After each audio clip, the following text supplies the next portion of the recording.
And we're live. Welcome back, everybody. Welcome back to the channel, and welcome back to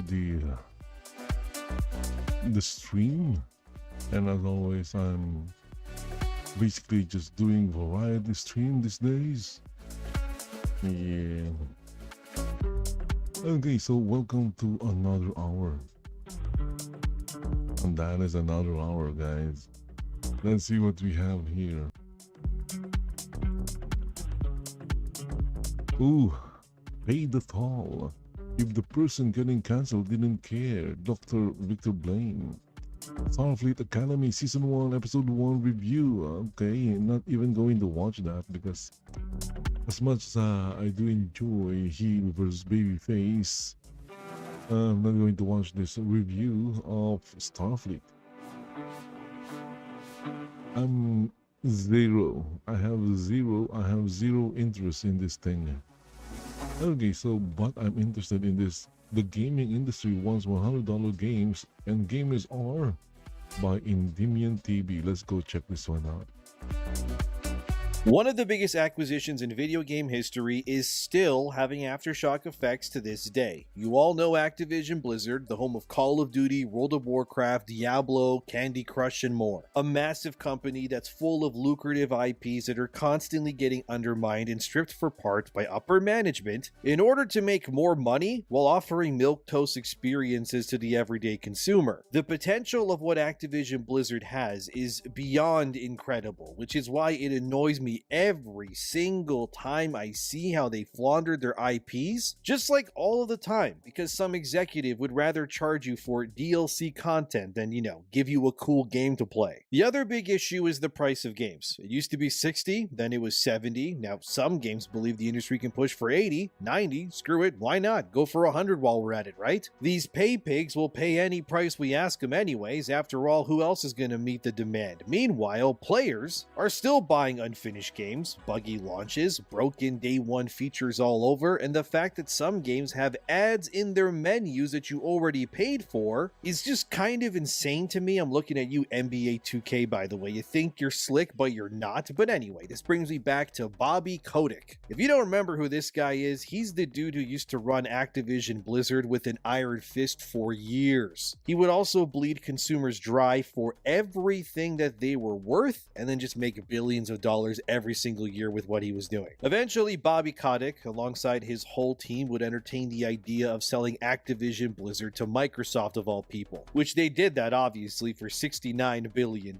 We were told that this would save Activision Blizzard. How dumb we were. Call of Duty would then be free of the clutches, and stuff like Diablo or World of Warcraft could now flourish, finally, again under Microsoft's wing somehow. You fast forward a few years and, well, everything kind of got worse, let's be honest. Call of Duty is still lurching by and releasing recycled content under the guise of, no guys, seriously, come on, Black Ops 7 is definitely a totally new game. Just ignore the campaign that's being held together by duct tape, guys, come on, please. But now after the dust has already settled and things have, well, kind of gotten worse, to be honest, Bobby Kotick has emerged from his yacht to have a say about a particular lawsuit that is being placed against him and his board of directors. This comes from GameFile.com. Former Activision CEO Bobby Kotick says lawsuit opposing Microsoft Activision deal was secretly meant to help the Embracer Group. So why is this relevant? Well, the Embracer Group is a massive European conglomerate that owns a lot of IPs, stuff like Tomb Raider, Lord of the Rings, and more, just to name a few. They also screwed over plenty of developers and IPs when they kind of didn't have the money to finance all those IPs and studios they just bought over the past few years alone. But Bobby Kotick and his team are now being sued in a lawsuit by Embracer Group, and it's exposing some nasty secrets about AAA. So why is he being sued? Well, Embracer Group, alongside a Swedish pension fund, which is called AP7, have said, as seen here, that Bobby Kotick fast-tracked the selling of Activision Activision Blizzard in order to get out of the games industry amidst claims that he was mistreating female workers at the company. Basically, Kotick got his get out of jail free card, I guess. He sold Activision Blizzard for less than it was worth, allegedly, which obviously angered these investors, which have ties to Embracer Group, and now they are, well, pissed, to say the least. As seen here, AP7, along with Embracer, are now trying to invalidate the sale of Activision Blizzard to Microsoft, because they believe that they got screwed out of a lot of money in the long run due to Bobby Kotick and what he did. But what's wild is that Bobby believes that Embracer Group was actually behind the whole misconduct of female workplace harassment that was placed against Bobby Kotick, and that it was also designed to wrestle control of Activision Blizzard from him and his team so that he would lose billions of dollars. Basically, as you can see, none of this has to do with making video games that are fun to play. It's just money. It's always money. As Bobby wrote here via his own legal team, this Delaware lawsuit was apparently aimed to help pave the way for Embracer to increase its foothold in the California market at the expense of Activision, making it more difficult for Activision to recruit talent and expand through M&A activity of the sort that Activision relied on to grow historically. Embracer, however, denies all of this, where they say this in response: perhaps difficult to accept for Mr. Kotick, but we did not and do not need any help from a Swedish pension fund in competing with Activision. Basically, from the beginning of the story, so we all understand the lore, I guess, we now got two billionaire groups that are slinging their poop at each other over like a fence because one side, an Embracer and AP7, are really mad that they only made a couple of billions when, they should have made even more billions instead. Don't you love greed? Isn't it wonderful? But what's crazy that IGN got more of that interview and what actually happened with their article, which states, consoles are doing so poorly, it proves Bobby Kotick was right to sell Activision Blizzard to Microsoft for $69 billion. Wait a second, what do you mean consoles and Call of Duty are doing so poorly? What's happening now, I hear you say. So That will be the future. You know, the future is $100 games, which I'm not going to buy, of course. I don't buy games of these. And again, most of these games, new games, they won't even run on my PC. So there is no point in getting hyped per share or not hyped $69 billion more with $100 video games. Like, dude, if I had $1 billion right now, I would build myself an Iron Man suit and just fly myself into the sun. As IGN's report then says here, part of Kotick's defense used the declining financial performance of Activision Blizzard, Call of Duty, and the console market in recent years to back up his claim that selling to Microsoft at $95 a share was the right thing to do at the time. Here's exactly what Bobby Kotick said.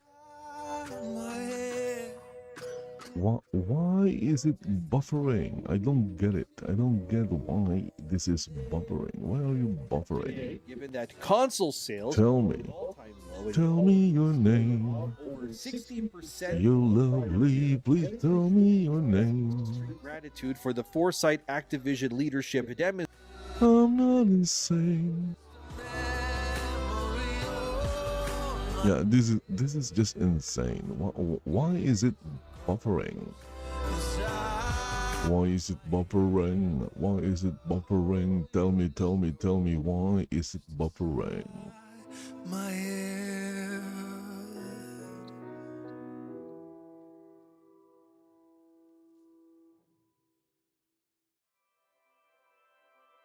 Oh, look at that. Look at that. Now it turned blurry. It's not just buffering, it's blurry. Demonstrated in consummating this transaction. So, according to Bobby, the entire industry is in such irreparable damage right now that he was actually justified in getting the sale price that he did for Activision Blizzard when he sold it. It's insane that Bobby even admitted that console sales were way down, which they are, by the way more on that in a bit too, by the way, but that he also admitted that The reason why the console down 60% sales is down is because claims with like actual consoles are very expensive. of any kind, but if you drop the price to $200, you'll have a lot more sales. credibility. You'll make money by volume, I guess. Maybe not. You don't just have a If the amount, like this if the cost to make the console is like sold for $69 billion, $300, then there is no sense. It doesn't make sense to sell the console for $200. Unless, of course, the consoles are only made for like $100 and then they're selling it for, yeah, $700. That is a huge profit. But I don't think that's the case. I don't think that is the case. Compared to Black Ops 6, which came out the year prior, obviously. It was an insane turn of events, considering that Black Ops 6 was pretty much the highest selling Call of Duty of all time, only for Black Ops 7 to sell something like 50 or like, Bobby just said, 60% less than the previous one. It actually got so bad that Activision Blizzard issued a statement that they would never release back-to-back sequels within Call of Duty ever again, which honestly, I'll believe that when I see it because it's pretty obvious why they did that with Black Ops. It was, to no one's surprise, reusing assets. I mean, entire maps were reused between both 6 and 7 like crazy too. How many times are we going to have Nuketown added and then claim that, oh, it's actually new content when it isn't already? I mean, I haven't really played Black Ops 7 since release, I got to admit, because after I reviewed it for the channel, that game was just so disappointing, I didn't want to play it anymore. And I mean, it's not like I'm just making things up. Like, look at this from thegamer.com. Microsoft, which owns Activision Blizzard now, has reported its worst year ever on record in 2025. One of the stats revealed confirmed that Xbox in the UK alone was down 39% compared to the previous year. So people aren't even buying Xboxes nearly as much, and I mean,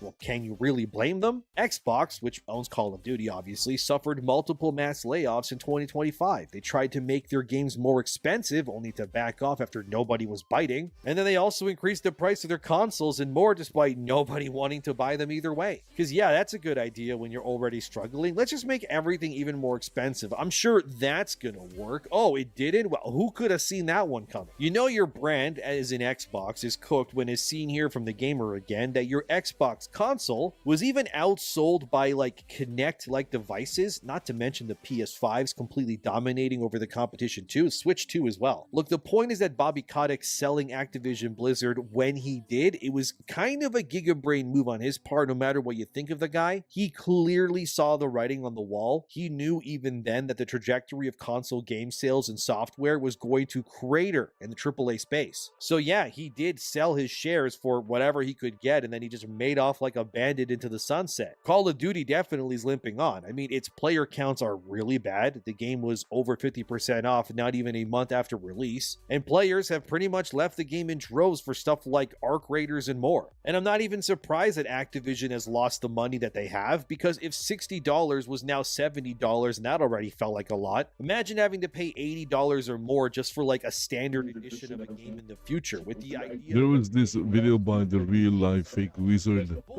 and he was talking about $200, a $200 GTA 6. whatever they want to call it, that's usually like $100 plus. That's not even like value pricing anymore, okay? They need to sell games at $1,000, you know, games that are more expensive than a mid-range computer or PC. Well, a lot of companies have leaned heavily on stuff like early access bonuses. Pay us extra to play the game early, even though it's already done, so we should probably release it. But why would we if you're going to pay like $20 or $30 more to play like 4 days early? Or stuff like cosmetics, the battle passes, the seasonal content, just microtransactions in general, or again, those freaking in-game ads in the paid menus. Something most players thought would never happen in a full-price title, but let's be real. Real ads in your paid AAA games menu, which is something that actually Call of Duty has done in the past, by the way, are not a marginal thing anymore. That's actually monetization that has been grafted onto your core experience, and there's really no way that that can be denied. And that's not even counting the like unfinished or buggy state that many big releases debut in these days too. From like broken progression not counting things, to missing features, or like unfinished campaigns that feel tacked on, which is another thing Black Ops 7 did too if you played it, because god,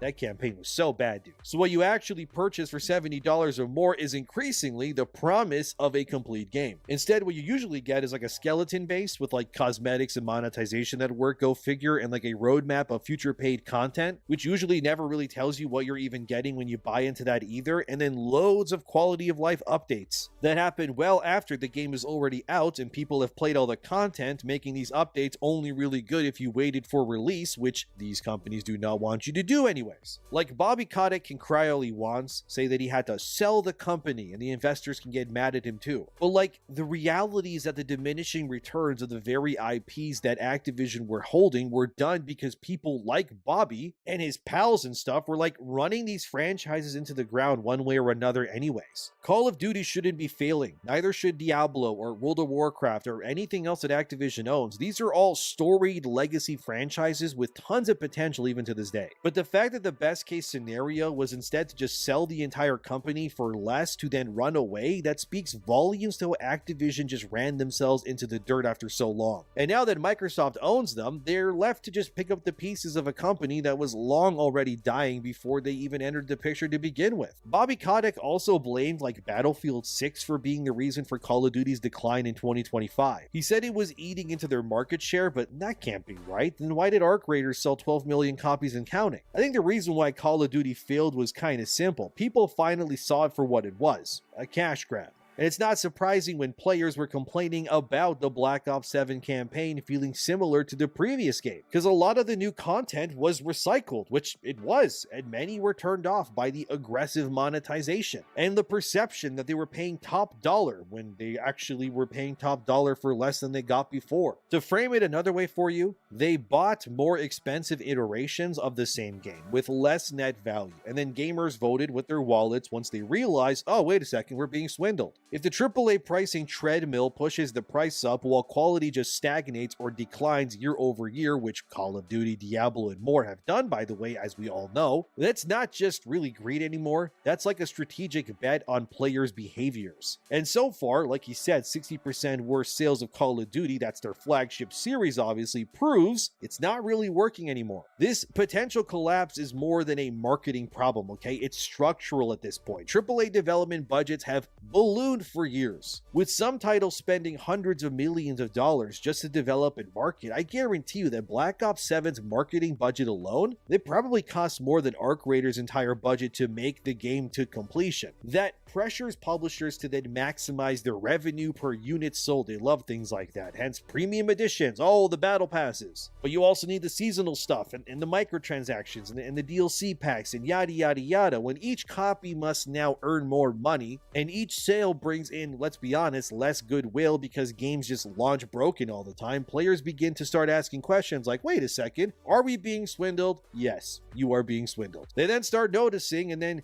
going like, why am I even paying $80 for something that I could get half complete at launch these days? And they're right to think that way. There is no economical incentive or really a reason to buy what Activision Blizzard or Microsoft or whoever else is selling these days at release, because 9 times out of 10 the price will be half in less than a month anyways. This is economic logic at its core. Like, dude, if a product decreases in value while the price keeps increasing, like, yes, demand's gonna fall, and that 60% drop we now know, that is a red flag, no matter how much they try to dress it up. And it's really Activision's own fault that they couldn't negotiate a higher price either way when it came to their own acquisition. And why the sales of AAA games is obviously, again, starting to crater. Just go look at the gold editions, the ultimate editions, deluxe editions, premium passes. Whatever fancy name you want to attach to it, okay, it's all the same thing. They either bundle that content behind an inflated price tag with not just extras, but sometimes like actual essential progression or early access bonuses that make the base game feel inferior if you don't pay more. And then you have the very deconstruction of AAA games and how they're perceived is because of people like Bobby Kotick, who ruined that industry with his way of doing things. And it's because of Bobby and greedy executives like him that game companies tend to psychologically condition the players of their games into these certain behaviors that are destructive. If everyone else is buying the full experience for $100 to $120, then suddenly that $70 that you could spend, well, that feels like it's incomplete. Even if the base game hasn't really changed in real value. It just ends up becoming the next frontier in pricing psychology, if all you will, which is publisher-driven shame engineering at its finest. It's no longer about the games,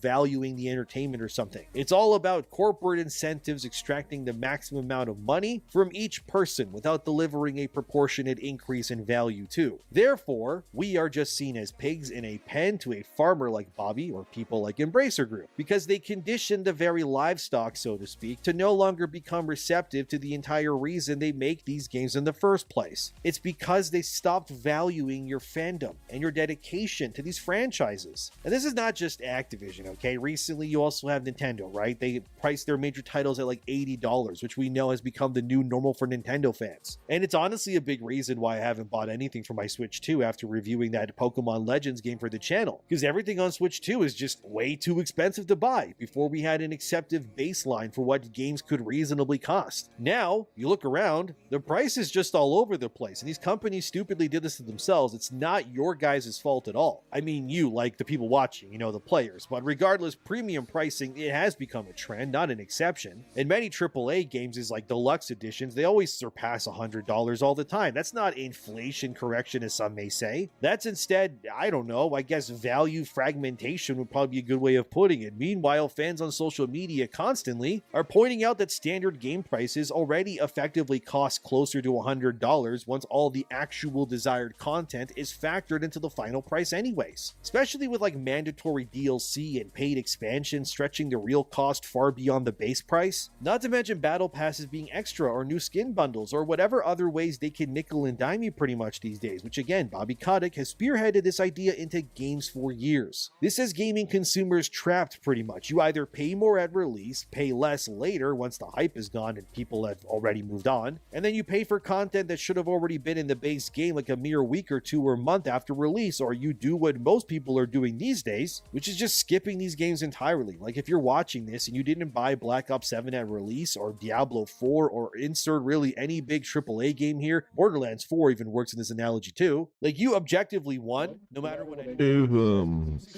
I'm going to be honest, really, if I'm going to be honest, I think there are people out there who are going to spend $100 on a video game title at release, because usually those games are worth the money that you actually spend on it. I spent $80 on Black Ops 7 to review for the channel. I still feel ripped off. But what this instead leads to is that publishers want to charge more because they say that the development costs, they're so high these days. But as that price just rises, gamers are going to expect reasonably, let's be real, that if things have to cost more, it then should also mean that the product has higher quality and more polish and more content. But what they actually get all too often is launch bugs. They get missing features and the seasonal monetization systems that are implemented to just make you pay more money. And these very cosmetic heavy game systems and DLC that retroactively feels like that should have been their day one, but it isn't. Because why do that when they can just sell it to you instead? Like I'm looking at you, Mega Dimension DLC for Pokemon Legends ZA, by the way. That's a massive cash grab, by the way. So if your base game isn't delivering value worth $70 or whatever at release, which I would argue Activision Blizzard hasn't justified their prices for a really long time due to the quality of their own games, why should anyone accept $100 now? It's not like people are against paying fair value for great games or products. They are just against being charged more for less. Like that's the entire point here. Instead, what this has led to is people just boycotting games like Call of Duty for being terrible, used game sales rising up as people don't want to pay full price, who can blame them, which then also angers AAA because now they don't get the money for the game, by the way, if it gets sold used, and this will also lead to a power vacuum, which we're already seeing where smaller development studios are offering better value at lower price points. Arc Raiders, Clair Obscur, Hades 2, Chlorine the House, and Nintendo DS, the list goes on. And this is how you end up with subscription services cannibalizing full-price game sales, which, oh wow, Activision's new owners, Microsoft, are doing just that with Game Pass, aren't they? Wow, who could have guessed that? So what matters more than anything is that player sentiment, and this is key, word of mouth, is what actually drives long-form game sales these days. Arc Raiders didn't just exist one day and sell 12 million copies. It did that because because it grew over time, establishing a baseline that told people this was something worth playing and investing into. And then over arguably a really short period of time, so like 2 months and then some only so far, that player base just grew. They say Arc Raiders is a really, really good game, but it doesn't matter. And like the nasty Number one,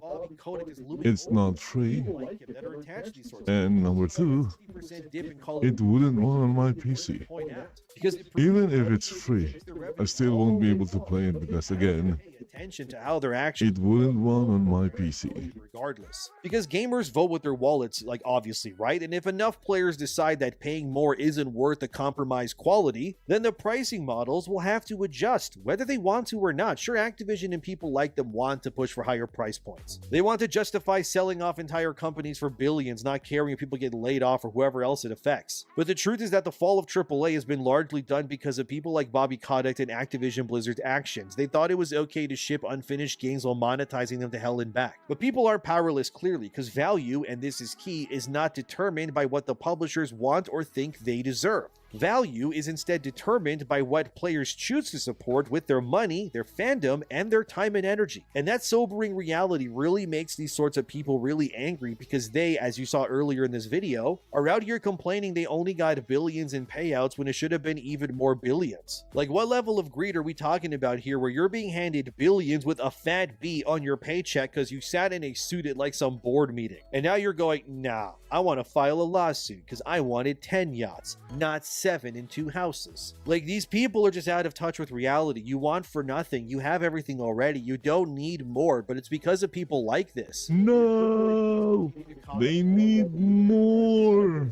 Breaking, not because gamers It's not enough. They're like women. always favors value-driven demand. It's never The enough. question isn't really, will games cost $100? It's instead, will gamers accept paying more for less? And if you ask me, the answer is definitely not going to be that. I don't care how much GTA 6 ends up making. If any publisher or developer somehow thinks just because Rockstar can sell their games at a premium or something that they can get away with it too, they're gonna have a really bad awakening, like a harsh waking up thing that's really gonna suck for them, dude. Look, Bobby Kotick is no hero, right? The guy has undoubtedly ruined the entire AAA games industry due to the insane practices that he normalized through years upon years of releases across all of Activision's games. He made Call of Duty into a slot machine. He turned World of Warcraft into a subscription service that also believes it's right to sell you cosmetics on top of that somehow. Like, wasn't subscription services in games like MMOs originally meant to be like a thing so that the money could be used, like that they pay monthly to pay for more future game development and the servers and all that? Now they got you out here paying even more money for mounts and skins and more on top of the subscription you already pay. Like, why isn't that just included? Oh, right, because Bobby Kotick and his board of freaks ruined everything and they need more yachts. Everybody needs more yachts, guys. Please keep buying games. These executives need more yachts. Like the simple fact that Diablo 4 has bundles in that game that are priced more than entire expansions for the same game or even the base game itself, like that tells you everything, guys. These games and the people who run them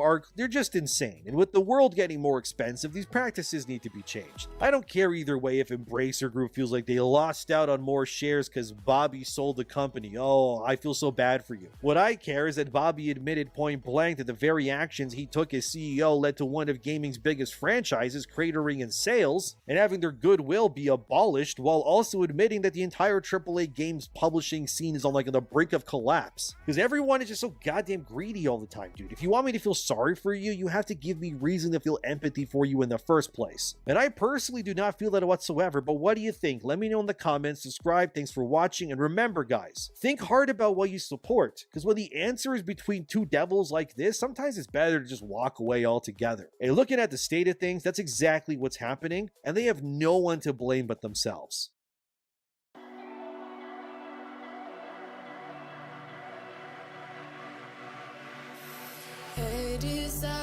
Okay, so that was Endymion TV. Go check that out.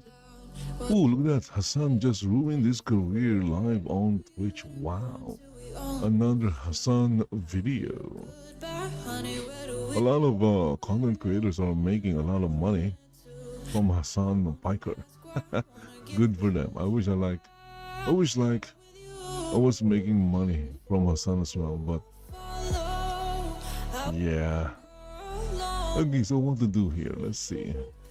Swallow, but you won't do it on your own. And if you wanna go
got your heart set. I don't wanna jump half-hearted. Gotta get your feet wet, gotta give what you get. I don't wanna finish. Okay, so I'm going to play a little bit of Fortnite, Fallout. Yeah, why not? Going to play a little bit of Fallout.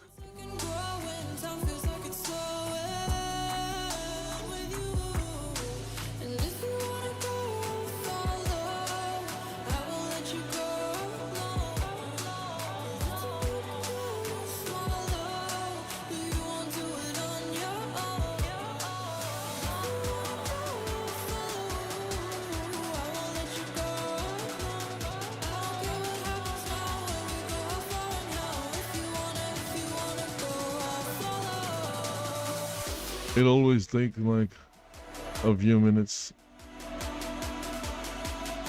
whenever I load or run Fallout. It takes a few minutes to load.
I think last time in Fallout I was like returning back from a gun for hire mission or quest.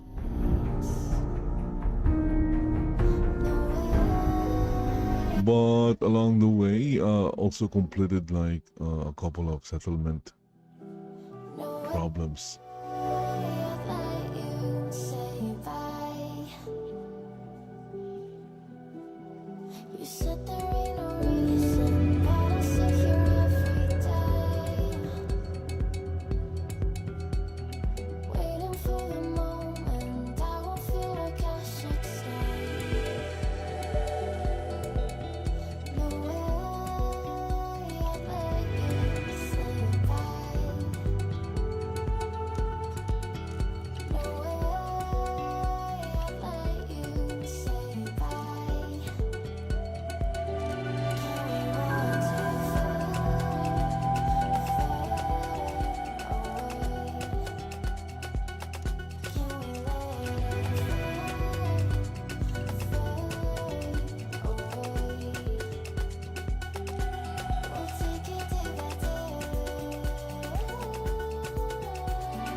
You're with the Minutemen, right?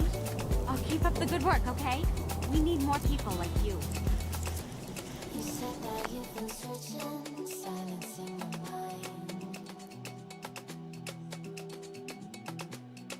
Trying to be patient, but running out of time.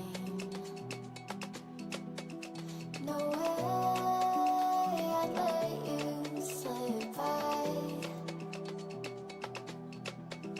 No way I'd let you say bye. You said there ain't no meaning, I just wanna understand. Okay, there you go. We have the game running. Haha. Teardrops when I hold your hand. No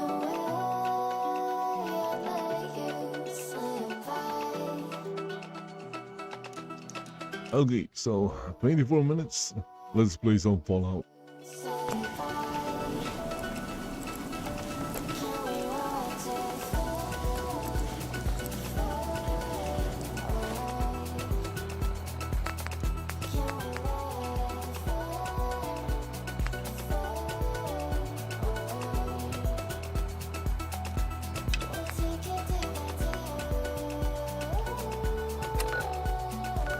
by day.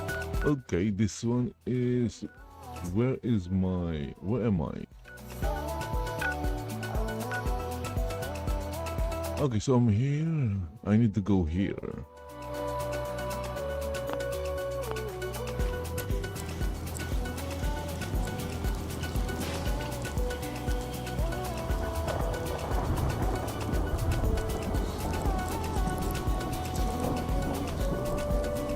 Okay, let's go, ladies. We need to save another settlement.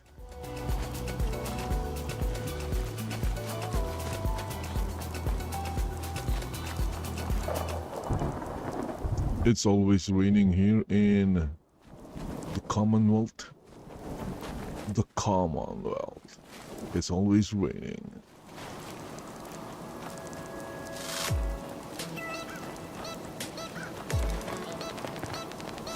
Why is it always raining here in the Commonwealth? Oh, we're going to find some mutants, I guess.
Okay, so the mission or the quest is kill the super mutants in Fraternal Post 115.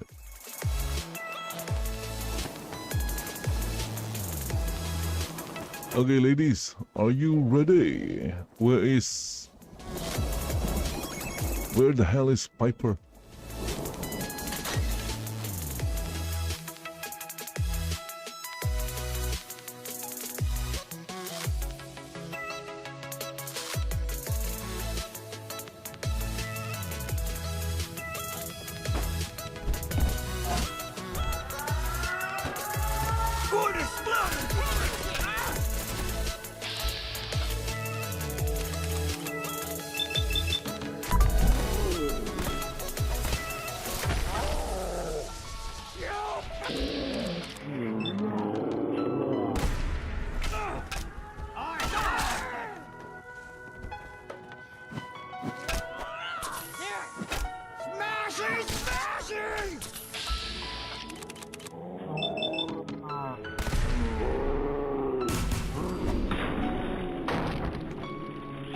Still in one piece.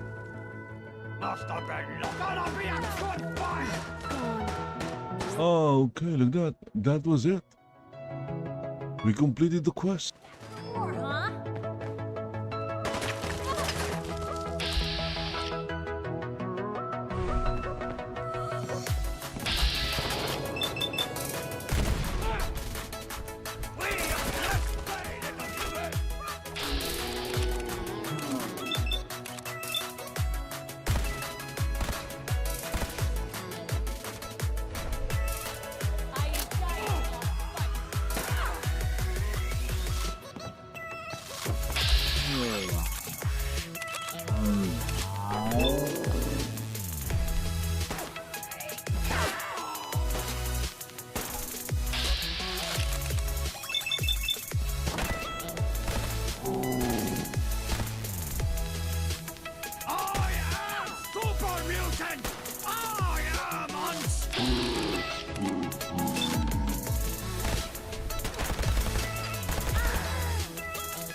Okay, that was it. I have like all the ladies carrying like melee weapons, so yeah. Their jobs is like to hold them down while I shoot them.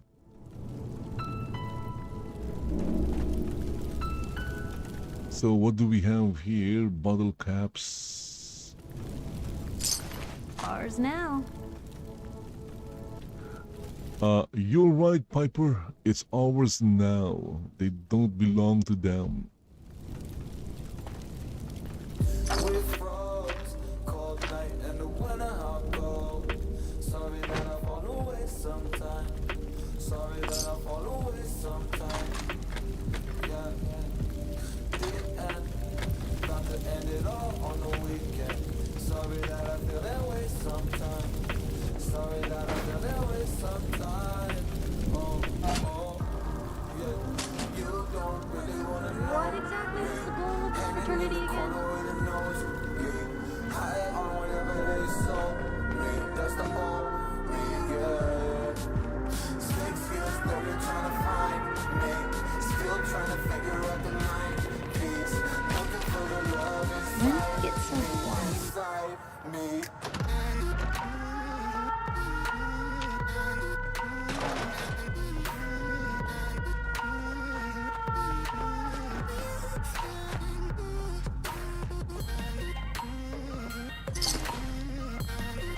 Hey, you still there? I can barely see in here.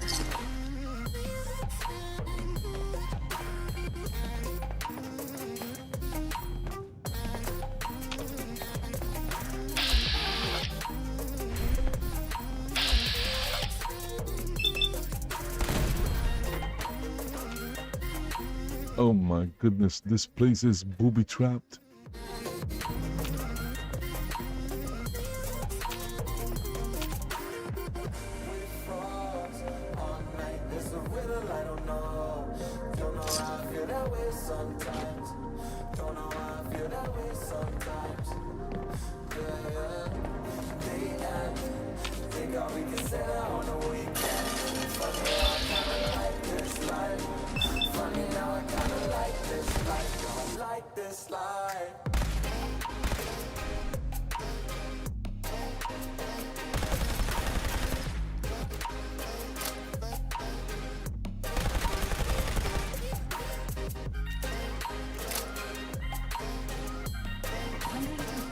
This is how people end up someone else's dinner.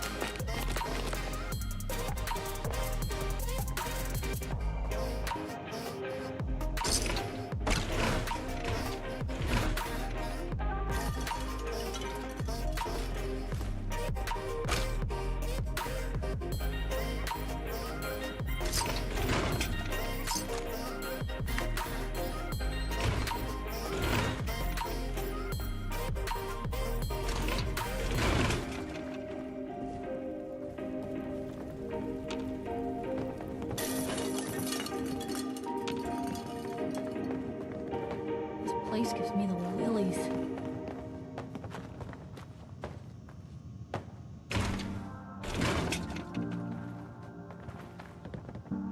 Got awful quiet in here. I'm always trying to see through your flaws, 'cause I know that you got so much more to give. You made a real mess, but I miss you though, 'cause I can go to sleep when I'm alone again. Say you wanna fix our problems. Oh my goodness, I opened the door and it led to the same place. But I'm not ready to give in.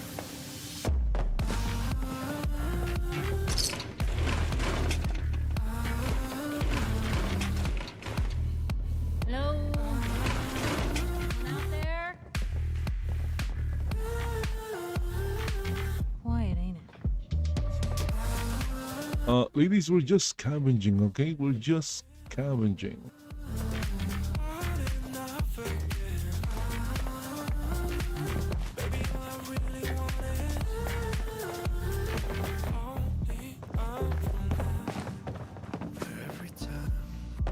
Anyway, I guess that's it. Stop wondering how I could make it last a little longer. Say you wanna fix our problems. How long should I be waiting? Feels like I've had too much of drama, but I'm not ready to give in.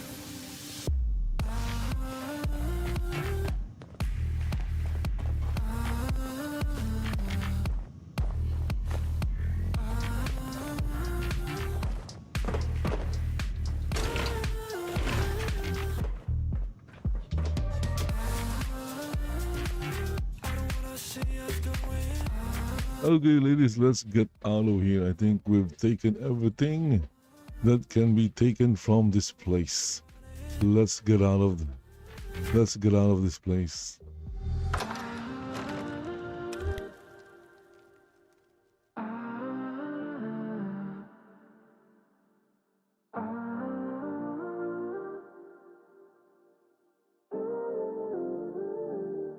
I just hope it's not raining once we're outside.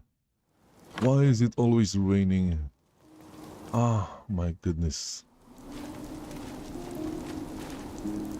Why? Why is it raining? Come on, tell me. Why is it raining?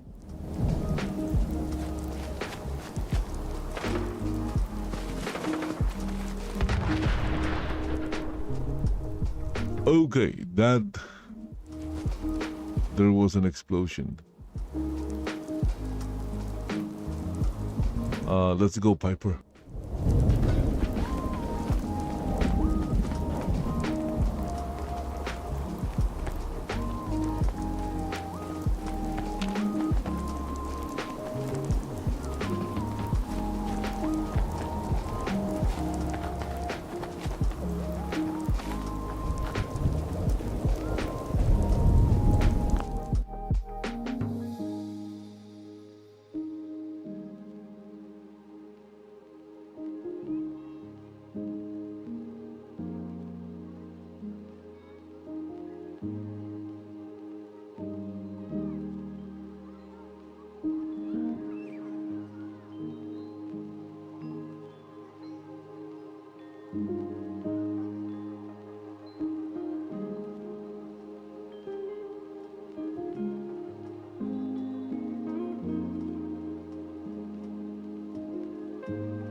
Okay, so I'm just going to disable some sources that is not showing. Yeah. Okay, there you go. There was no point in having them active in OBS if they're not showing.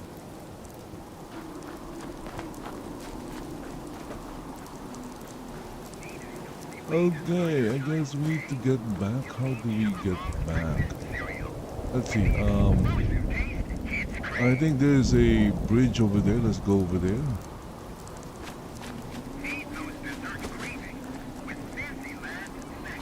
Freaking rain! Why is it always raining?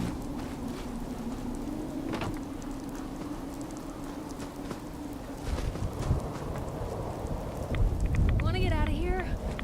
I don't think we'd make pretty ghouls.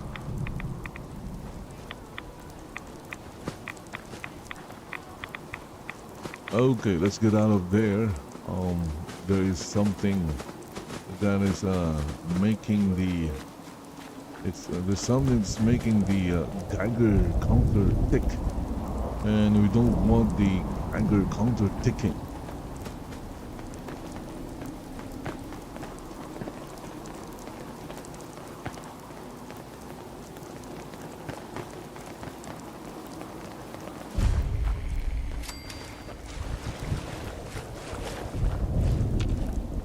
Okay, ladies, be careful. We are now at this place called something something brewery. Brenton or Beantown Brewery. This is where Mr. Bean works.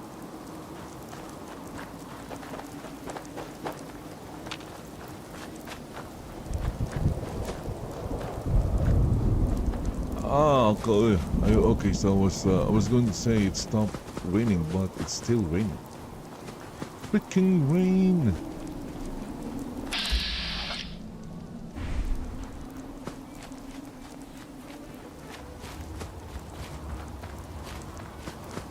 Yo, ma'am, we just killed Well, your super you're still mutants. alive. That either means you haven't gone after those super mutants yet, or Yeah, news. yeah, we did. I guess you were the right person for the job, huh? Thanks, friend. By the Yeah, way, we've decided to support the Minutemen. We've got to help each other out if we want things to get better. that's great, ma'am. That's great. Sure thing.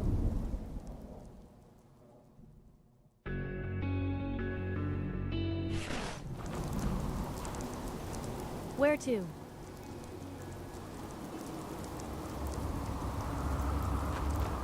Okay, Piper, we're going to spend a little time here. You know, we need to fix this place up.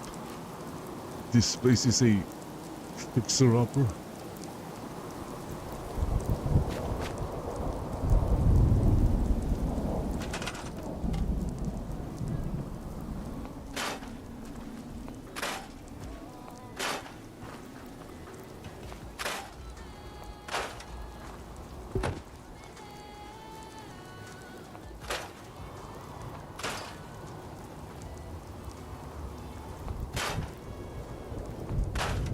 That last trader who came through was telling me about the ghoul farm, the one west of Salem. He said they've got a Oh, look tavern at bog that. set She's up in an all old swimming wet. pool. Hey, good for them. Nice to see them get back on their feet after what happened in Diamond City. Hey, ladies, A why tavern bog in why a are you all pool. wet? Wish I'd thought of that.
Rough night last night?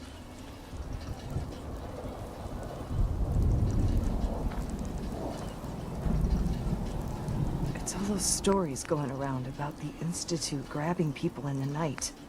I guess I just couldn't sleep with all that stuff on my mind. You should have a drink before bed. That does the trick for me.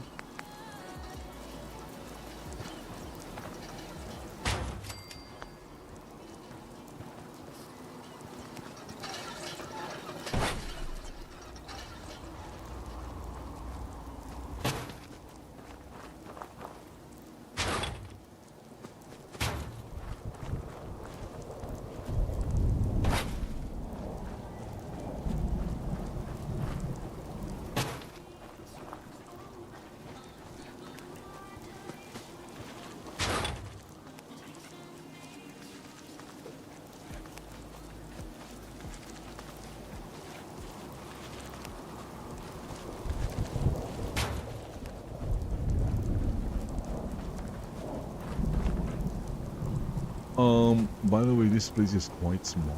This is a very small space here.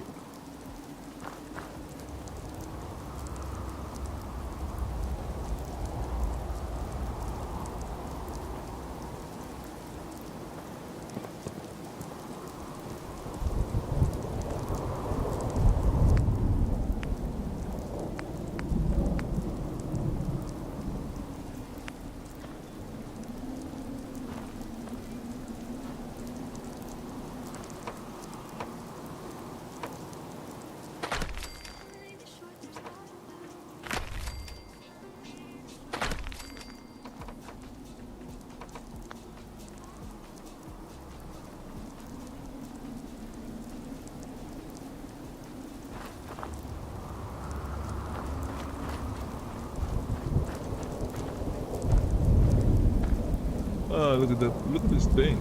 It's not even probably placed.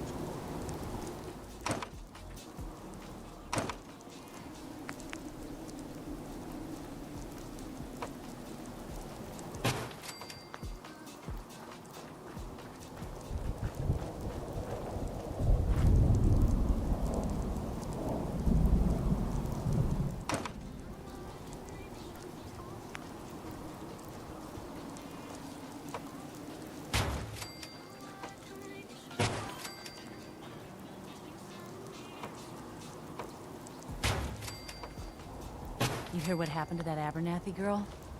Shut down by raiders. It's just horrible. Damn vultures. It's better to just let them take what they want.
I wonder how tall I can make How's that something leg here. healing up? Nah, I hardly even notice it anymore.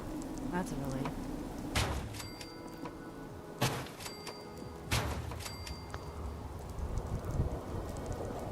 Because there is a limit to how tall you can make things.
Okay, so how high are we?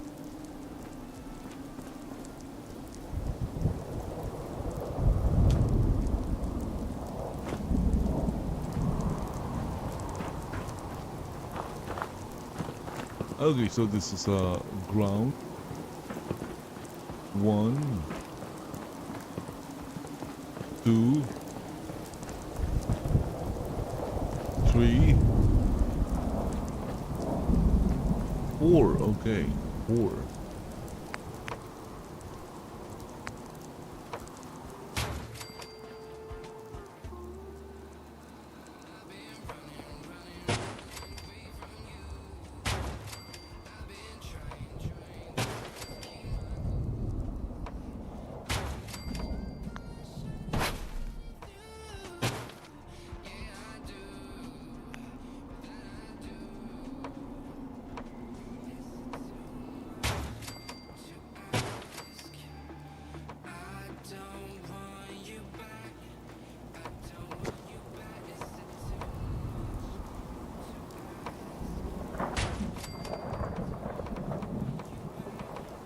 I don't want you back.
Okay, this is the limit.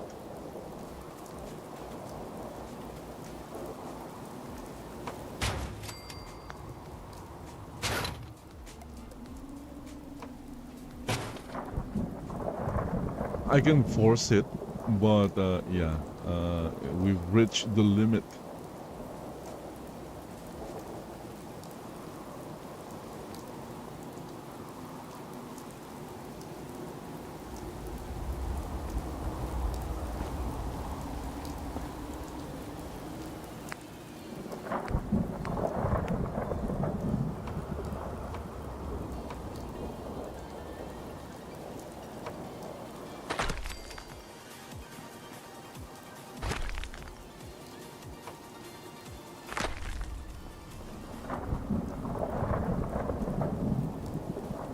Maybe not. Ah, yes, that's the limit. So once you reach the limit, the build menu will just disappear because you've reached the limit. Ooh, look at that! It says there, time over. Ooh.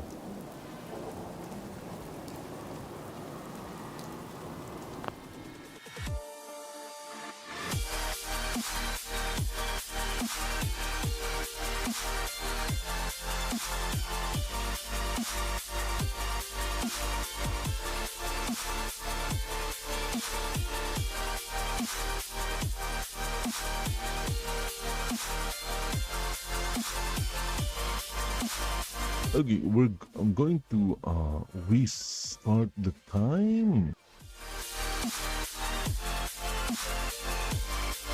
How do you restart the time? refresh. Where is it? There is no resetting the time.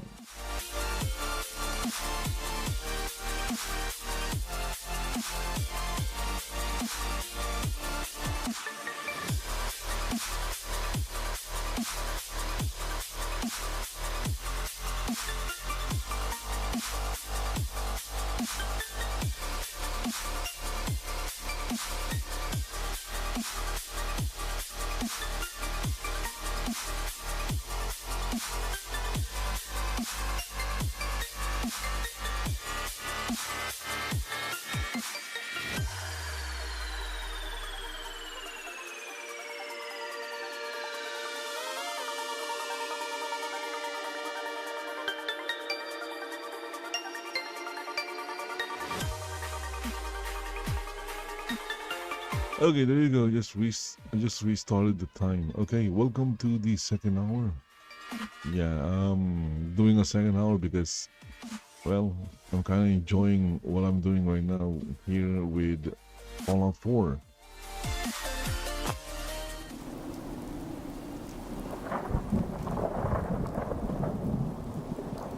Okay, so we can build, I guess, from here. Yeah. This is how, I guess you can say, how high we can build.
Oh, hello, trees. Look at that. We have trees.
Okay, look at that. I've already exhausted half of the limit of the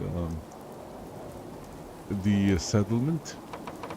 The amount of objects can be placed, and I think there's a way to reset that.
By the way, I like using concrete.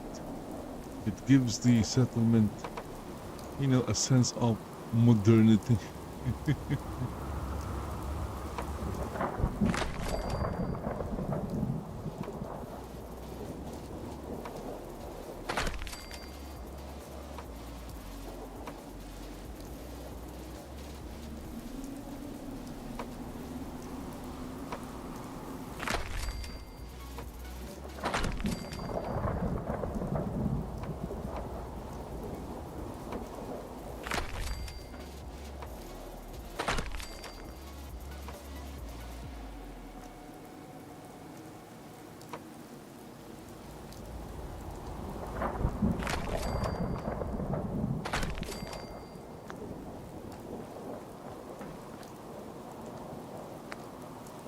this feels more like a prison.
Guess your good karma's paying Okay, off. look at that.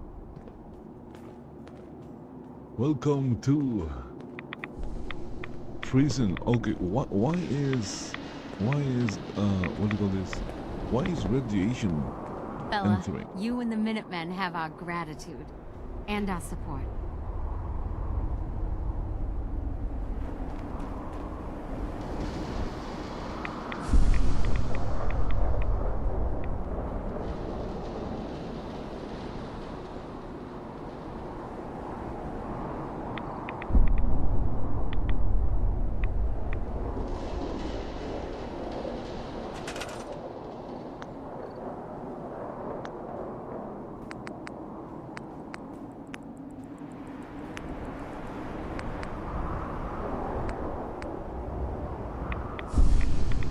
Wow. And put this down?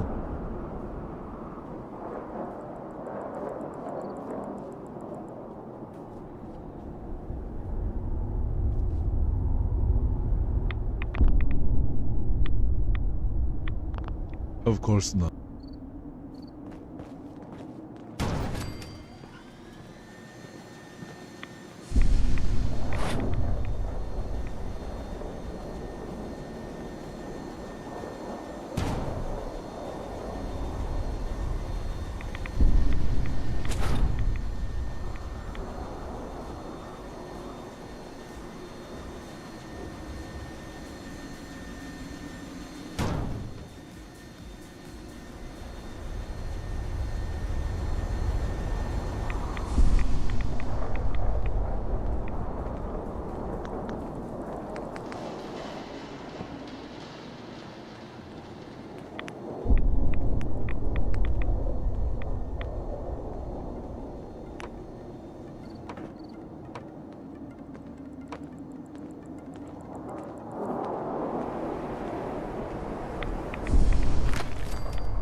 See, the build menu, you can't maintain it up here. It's good to know we can count on the Minutemen when we need them.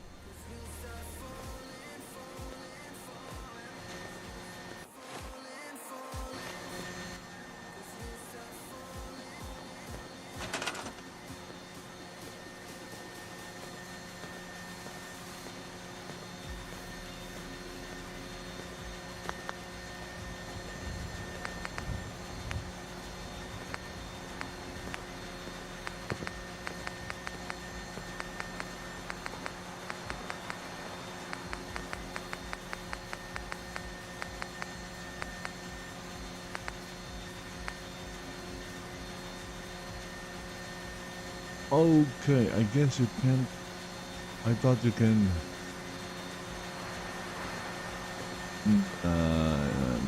This is not happening. Okay.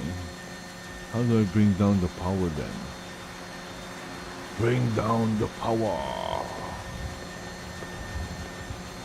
Hmm.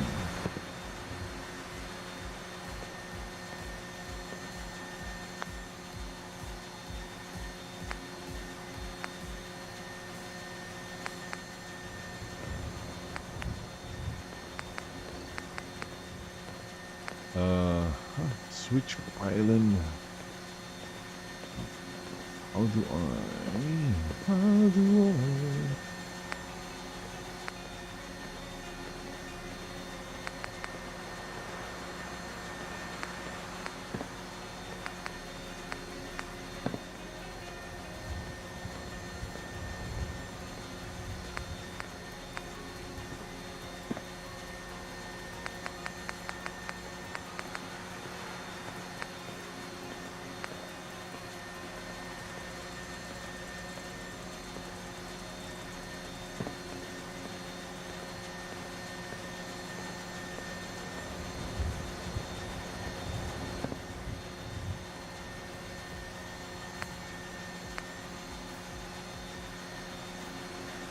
Okay, is there no way of, you know,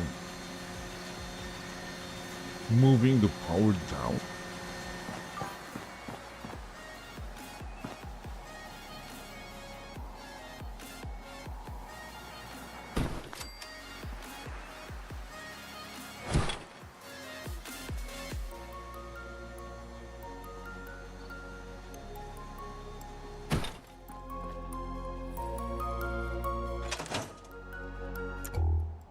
Okay, I was wondering why it was dark.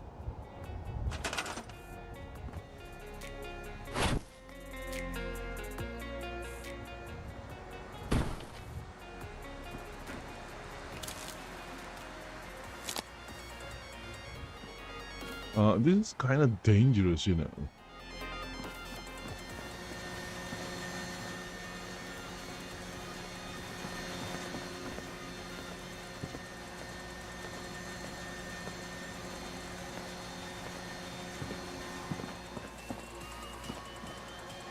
See, you have the live wire. Uh, it doesn't just look dangerous, it feels dangerous as well.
Change your mind.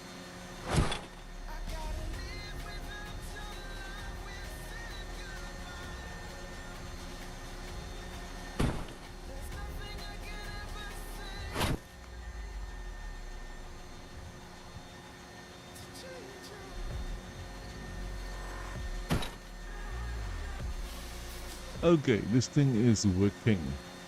Now we have a beacon. I'm surprised I was able to build this. I thought I was still missing science. I guess I was wrong.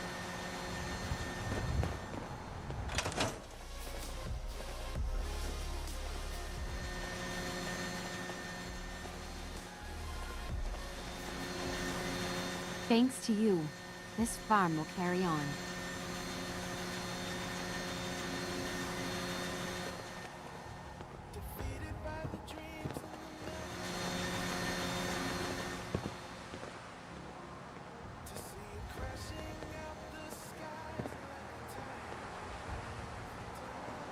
Tidal wave.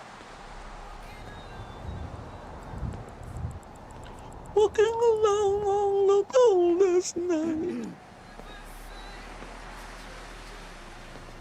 Change your mind.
Okay, so these are not the fences I was expecting.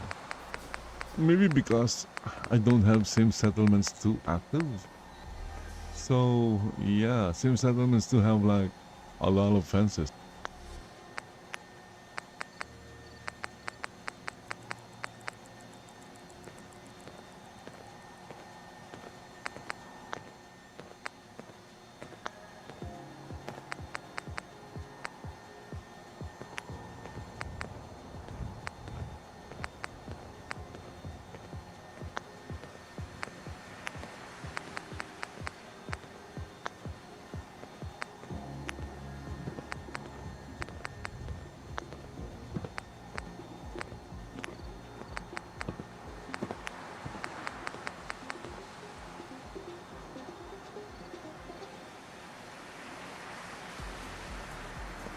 Ooh, they don't snap. Oh, they do snap. Huh.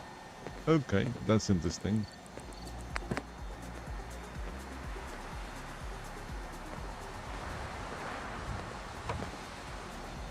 Look at the problem is above. Okay, it will look stupid above. What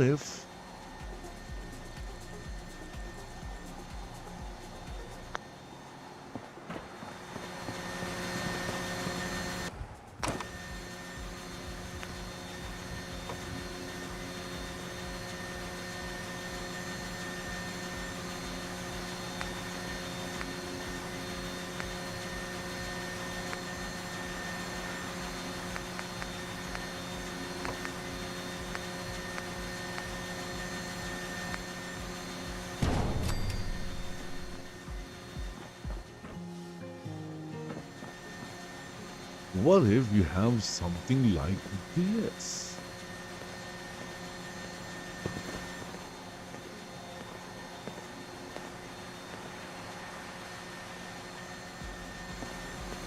But then again, there will be gaps. There will be gaps. Oh, wait.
Oh, they don't snap.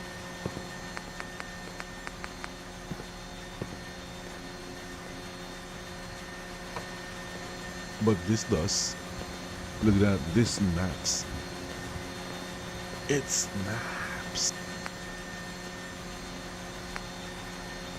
Ah, look at that. It snaps.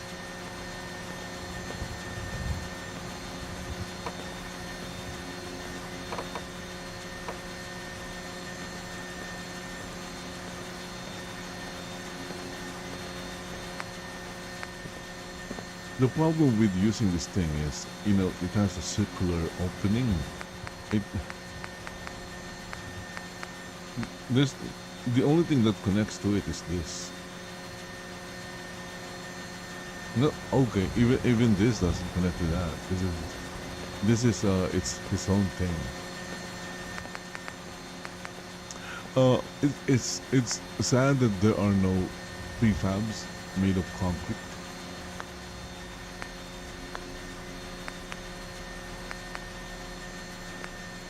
So as you can see, look at that.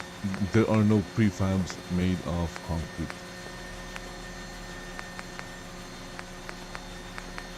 Well, there are, but you know, it's not. They're not houses, you know what I mean. You know what I mean.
The problem is there's no window.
Maybe constantly trying to kill us, but the Commonwealth never lacks for excitement.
Oh, okay, there are gaps.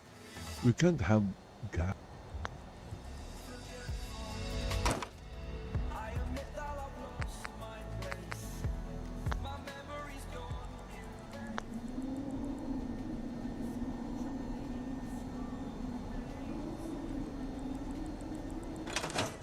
It's not exactly paradise, but what is, right?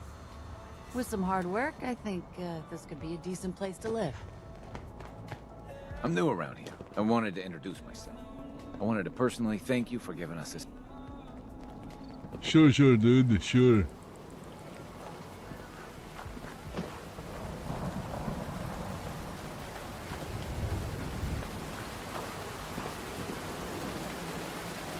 Okay, I want to make it very tall, but I guess there is no making it taller.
Oh my goodness, ladies, why are you all wet?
Oh, look at that. I'm down to 18 minutes. Spent like an hour just building it.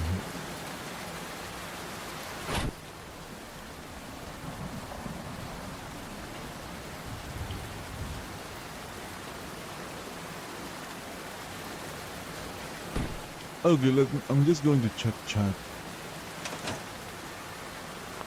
because I don't have chat displayed right now. So if I want to see what's happening in chat, I have to look at it.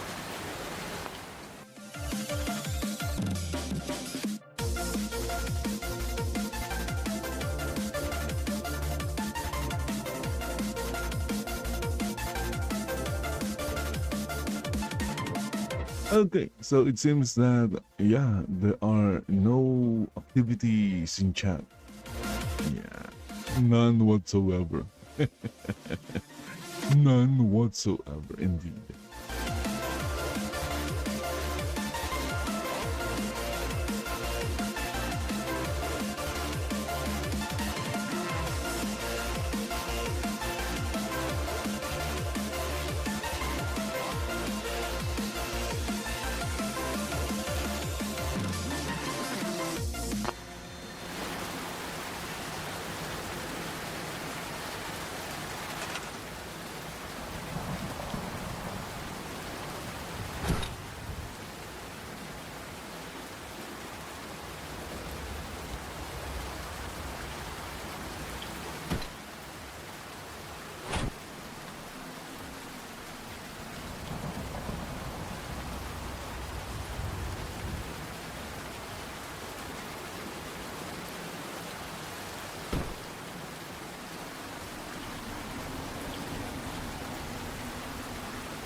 This is what the woke left wanted or wants. Yeah, equality. Everyone has the same thing. You don't own nothing.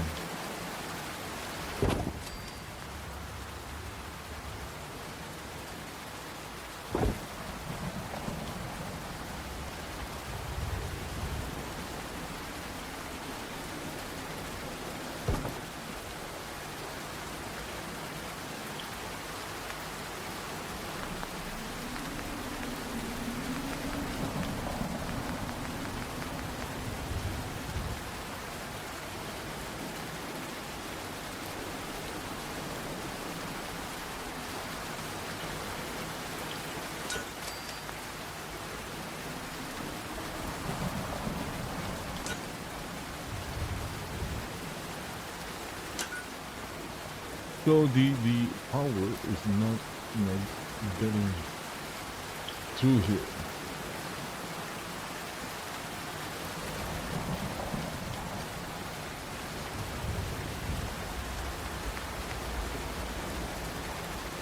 I guess I can't use conduits.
I really don't like that.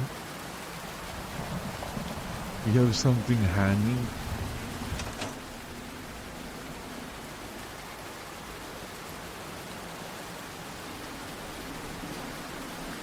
Yeah, I'm not a fan of this.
Okay, that doesn't work.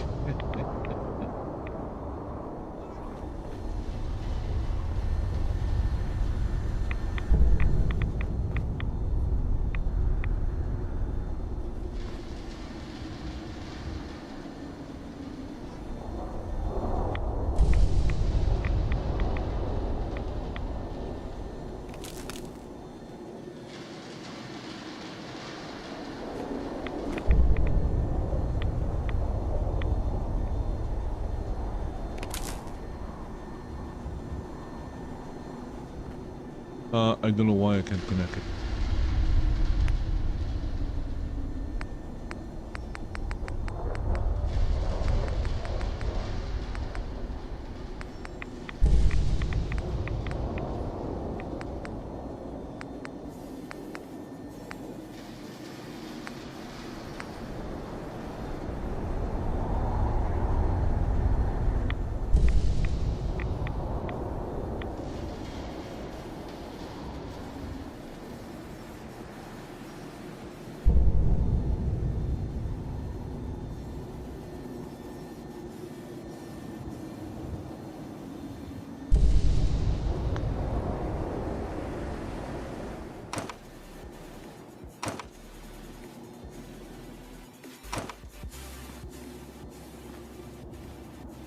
I don't like this. It looks dangerous.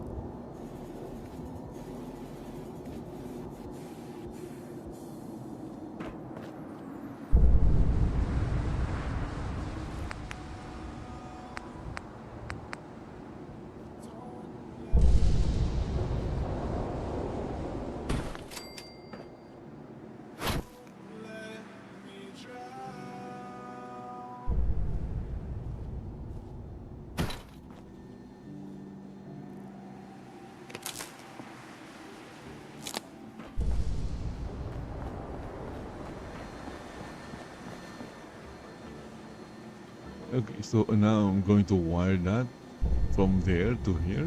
Oh my goodness.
Okay, so it has electricity now.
Yeah, I don't think it will snap anymore.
Okay, so now this is higher. I like this better than this one. This one's like, what?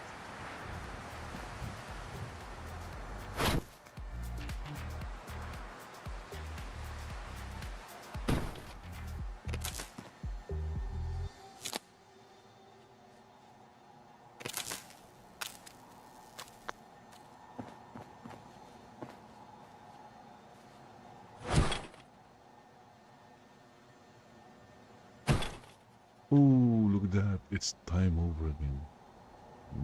Yeah, okay. Going to reset the timer. Hold on.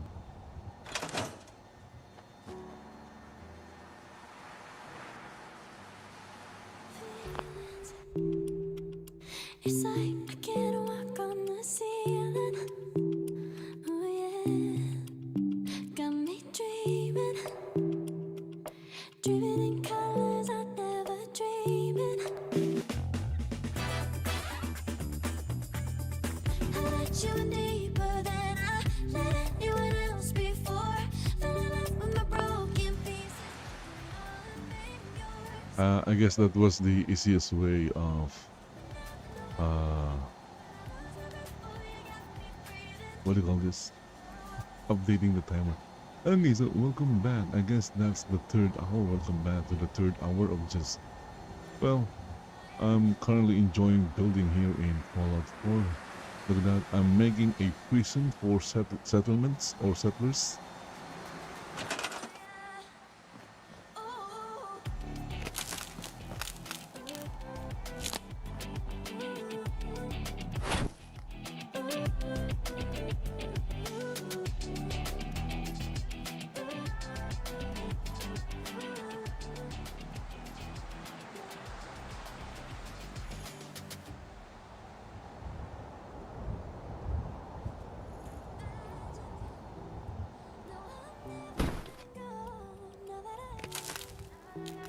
With you,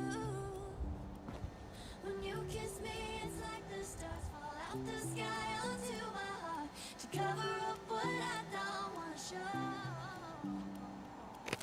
I let you in deeper than I let anyone else before. From the broken pieces, took them all and made yours. Turning up my heart beating, stepping out of the keeps breathing. Okay, look at that. We have 9 beds.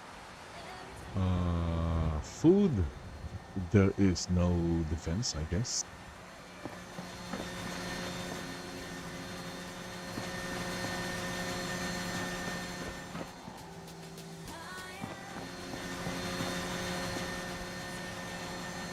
So if you're looking down, it's hard to go down.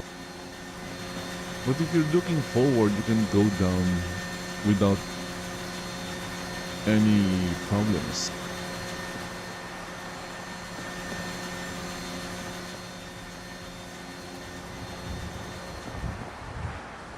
I guess I was wrong.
if there's anything I can do to lighten the load.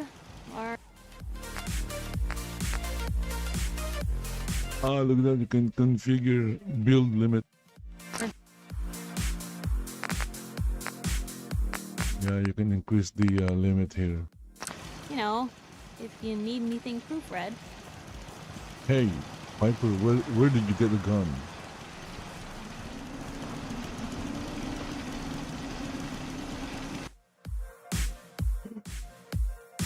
The game crashed.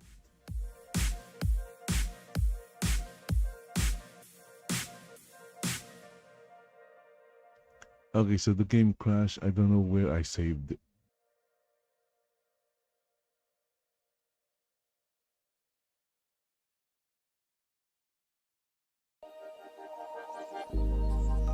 Started as a whisper, message from a new world I'd never known. Okay, so I lost like 10 minutes of work there. Something about it felt like it'd been waiting my whole life. Is this so? Okay, yeah, I'm going to continue later. The game crashed and Calling my I'm not feeling and continue. when I start to sing, and suddenly it feels like heaven's not so far away. Tell me, can you hear? Look at that. I'm looking a blank thing here. Blank.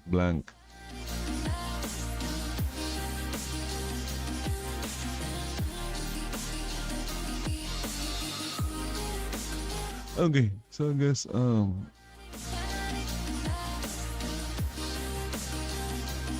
to continue later with whatever that is. The game crashed though.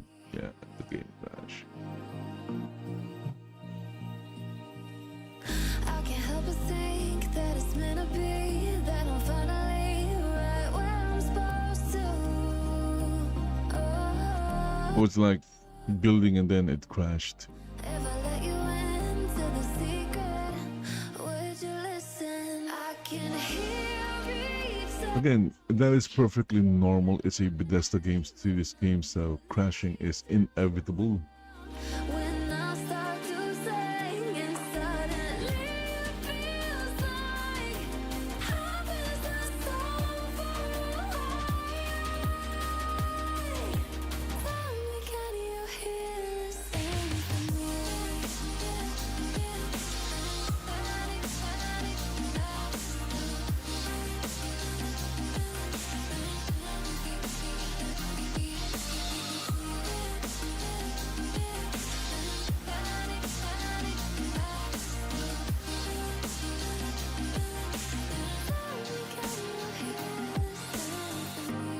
And before too long, I found where I belong.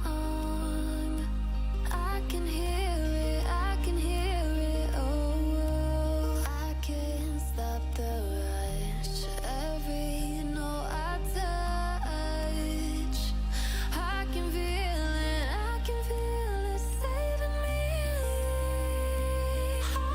Tell me, can you hear the symphony?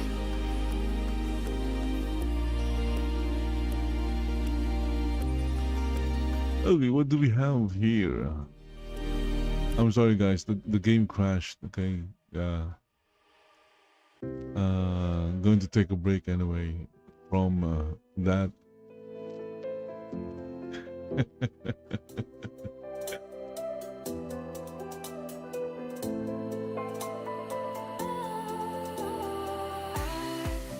Was wrong to say I wouldn't change a thing, 'cause in the story of our lives, the best of times through colored glass.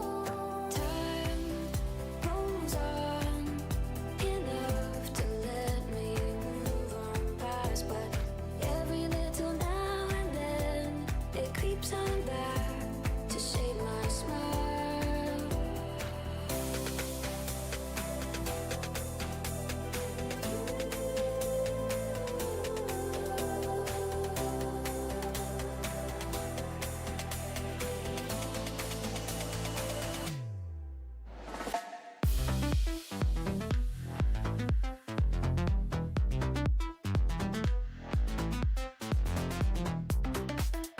Oh, okay, let's take a look at this. Viva the Dirt League uploaded farming minigames suck.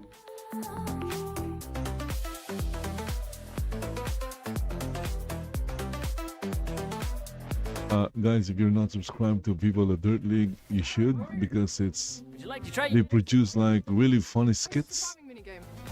This here is my farm. And if you're interested, I could show you the ropes. Cute! I can show you how to sow some seeds, take care of the plants. And if you want to, you can take it to the market, make some real gold. Oh my god, I love a market. Yes, yes, I'm in. Okay, here's your plot. What do you want to plant? Like, I don't know, like maybe wheat? Great choice. Oh. Now sow them in. Right, just anywhere? Sure. And don't forget to water him. Oh, yeah. God damn. Wow, this is very relaxing. Great. Okay, now what? Well, now here's the fun part. We wait. Right.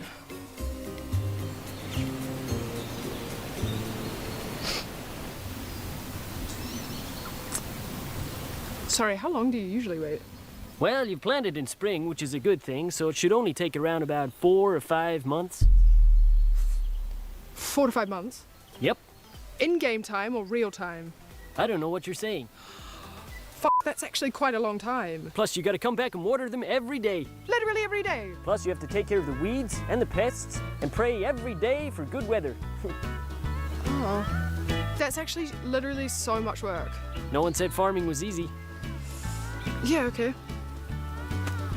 I guess I'll see you tomorrow then. I'll see you tomorrow.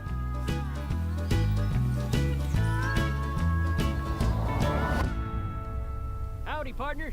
Hey, farmer, today's the day. Well, I harvested your crops and I took them to the market this morning. Wow, thank you so much. Here's your profits. You know what? This has been really difficult, like really, really difficult work, but deeply enriching. I'm forever... That's 3 gold. Yep. What the fuck? That's 3 gold! What the fuck happened? Well, there was that week where you missed the watering. No, but I was on a vacation. Like I said, there was that week where you missed the watering. Fuck's sake. It was such a critical stage, too. We almost lost all of the crops. And then there was the pests. Fucking locusts. Yep. And then we had rough luck with the weather. There's nothing you can do about that. No, that's fucked up. That's literally months. And I've got 3 gold. What? What did you expect? You only planted 10 plants. Yeah. If you wanted more profit, you probably should have gone into something like computers. Much more profitable. This actually sucks. Oh my god, the NPC just broke the fourth wall.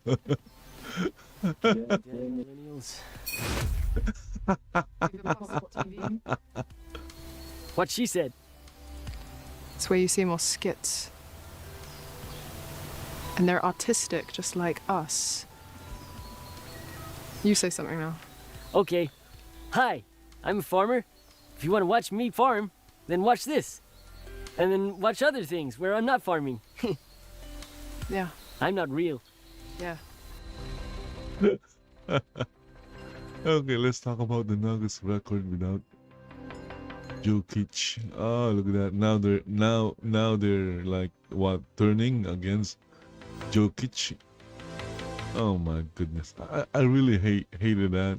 Just because they're performing well while their main guy is, out because of an injury, and then they'll spin the narrative that, oh, maybe we don't need the guy anymore, the guy that gave them like the championship, which they might never have gotten if the guy that they're now turning against on wasn't there to begin with.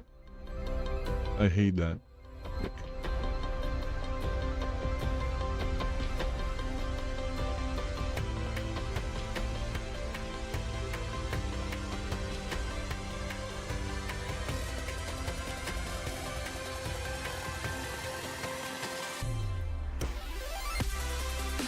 Okay, well, can we stop it? Chances for finding life at Europa.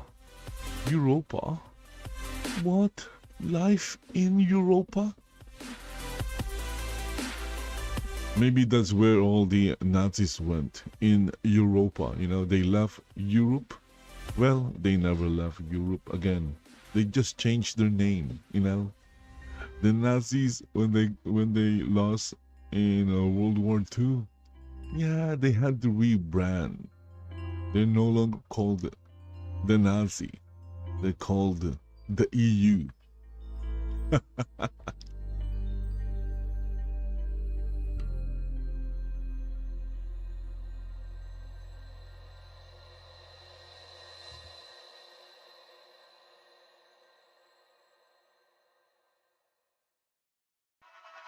I will carry you home. I will carry you home. When you got nowhere to go, I need you to know I will carry you home. I will carry you home. I will carry you home. When you got nowhere to go, I need you to know I will carry you home. Carry you home.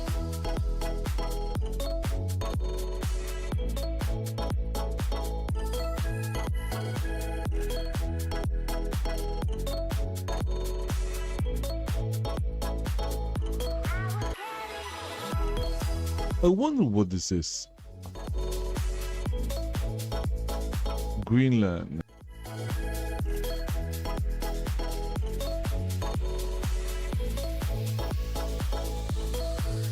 I will carry you home. I will carry you home. When you got nowhere to go, I need you to know I will carry you home.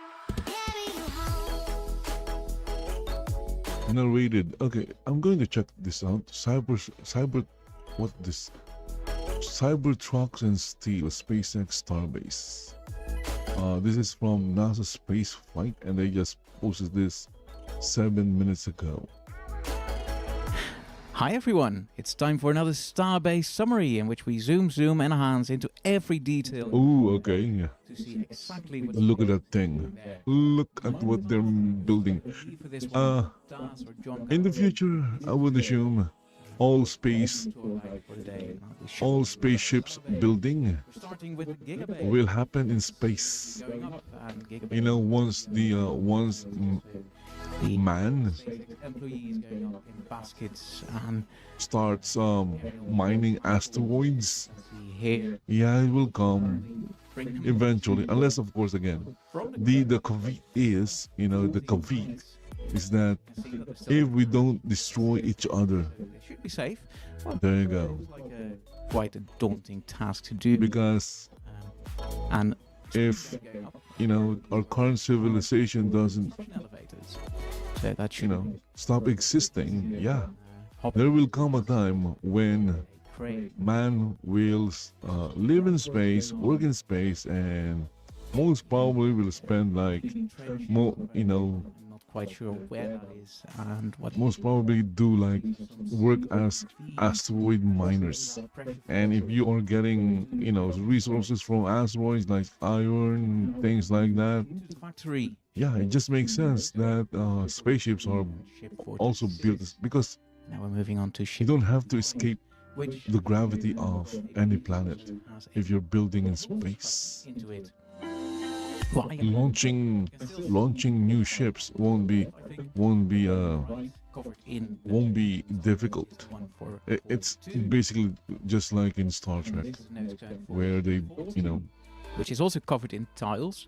But as you may remember from previous episodes, something interesting has been going on here, as they've been like drilling into these tiles and inspecting them and doing all kinds of things with them. And we first thought that they might also need to do something similar with Ship 39, which, as you may know, is, well, partially or assembled currently, or at least it has reached its full height and completed its heat shield. But yeah, we saw them bringing up this scaffolding, and now they've cleared it. So now it's gone, and I can't remember seeing anything happening to the tiles in the meantime. So yeah, it's not clear to me what they've been doing. Okay, there we can see the ship being attached to a crane, and these, I believe, are the lifting points for the starship. And if I'm not mistaken, this is a new design on the version 3 that we haven't really seen before in previous iterations of Starship. And here in the foreground, or actually behind the Giga Bay, but in front of the Mega Bay with Ship 39, is an aft section for a future Starship. In the meantime, there are some parts arriving for a crane, specifically for SpaceX's crane. I believe that one is currently stationed at the launch site, so these parts are probably being brought there to be added to the derrick of that crane. And this is the test tank Ship 39.1. Well, we saw that one at Massey's, being tested at Massey's last year, near the end of last year. And then they moved it back to the production side, and we thought that was the end of it. But it has since reappeared and being mounted to a test stand, and now it's being rolled out to Massey's again. So apparently they've changed something, or decided that they need to do some more testing. Who knows? Well, SpaceX does, but I don't. All I can say is that I'm seeing this this piece of hardware being moved back and forth between Massey's and the production site. So yeah, whatever they're doing, it's probably important, and they've probably got more tests planned for this test article, as it's now being rolled out to Massey's with its usual police escort, or at least security escort. Now it has arrived on the road to Massey's, which is a bit more sandy than the highway between Brownsville and Starbase. So that's how you can spot that difference. You can see it moving downhill and arriving from another point of view. You can see it arriving at Massey's, where I think it's pretty much back at its old spot, but I'm not too sure about that. Apparently it's back again to see its friends of B18.1 and B18.3. These are booster test tanks, as the B implies. 18.1, which we're looking at right now, is for the boosters aft, and this is 18.3 for the boosters forward section. And that forward section also contains a test ring for the ship's aft, and I believe that is to test the loads of a fully loaded starship on the booster. So yeah, you can see that well, these workers are currently working at the hot stage ring, so they will probably be testing that design. Anyway, this is a new structure that has gone up at the static fire stand, and we still don't really know what the structure is for. They're installing a stair, it looks like it, staircase, and right at the top some a walkway and some other structures have appeared, but what it's going to be used for, I've got no clue, and if you know, well, you can always leave a comment below. In the meantime, there is a static fire stand being moved from Massey's over to the production site. What that means, well, we just saw them connecting ship 39 to a crane, some lifting mechanism. So could they be lifting ship 39? These guys, NASA space flight, they have like 48-hour 24/7 cameras all over Starbase. But sometimes things at Starbase move much quicker than you expect, so it's really hard to tell. This is an apartment complex, and I believe there's also a parking garage in there for the SpaceX employees, so they can well, live in a nice apartment while working in Starbase. It looks like it's not quite ready yet for people to move in, but certainly working on it. And with this sunrise at the launch site, well, we're looking at the launch site. On the left you see pad 2, and just right of that there was pad 1. But now we're looking at pad 2 specifically. And that is that new launch pad that they have been building over the last, well, the better part of a year, if not longer.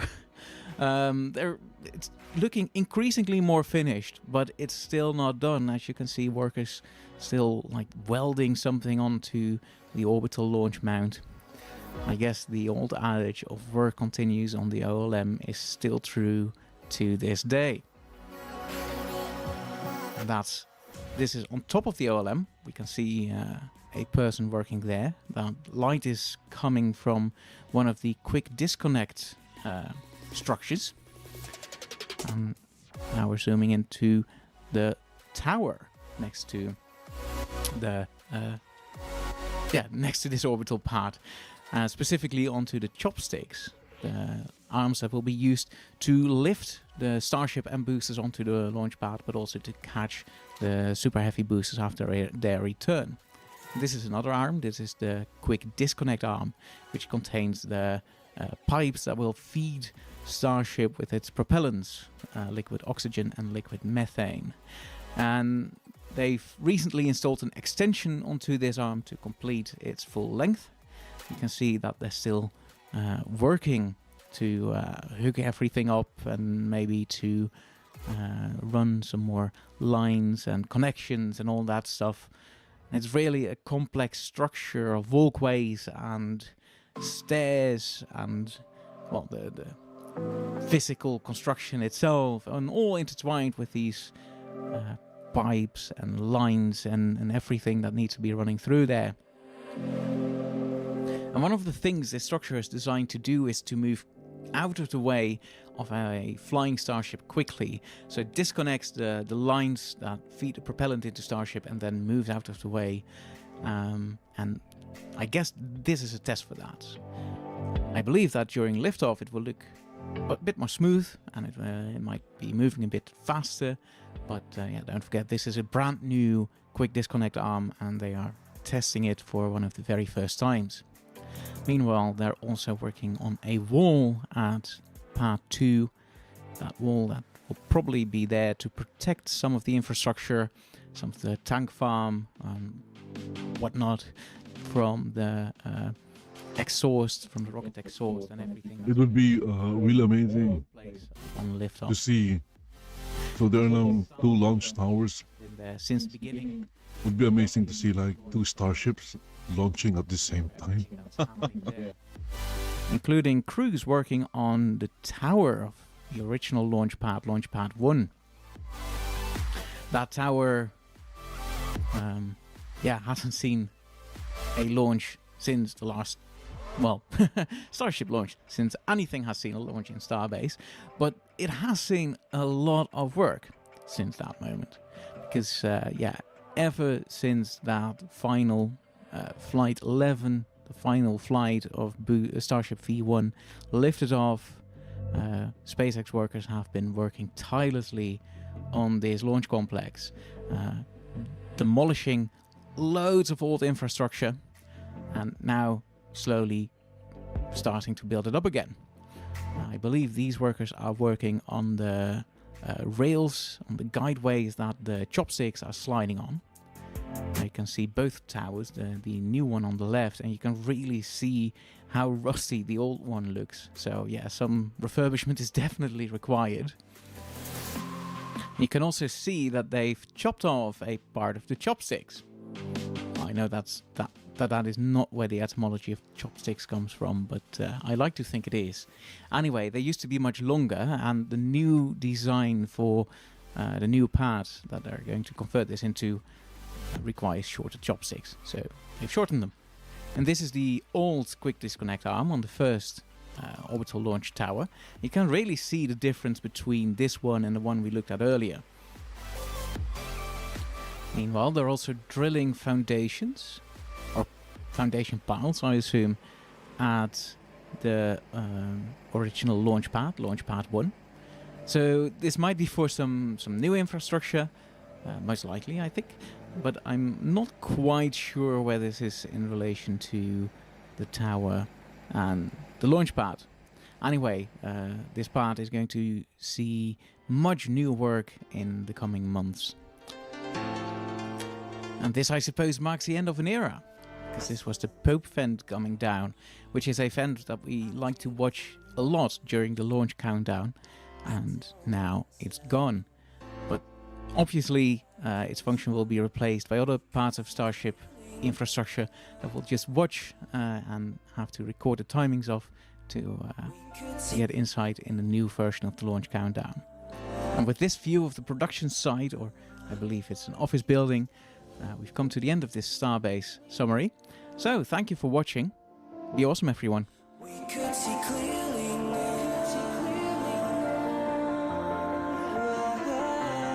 We could see clearly now. Oh, so this one, Disney admits defeat is finally happening from Star Wars Theory. Okay, yeah.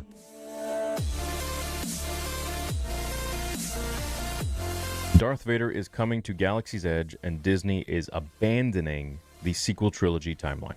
Good, Anakin, good. The official Facebook page is almost at 60,000 followers, so make sure you go and follow, and I'll see you there.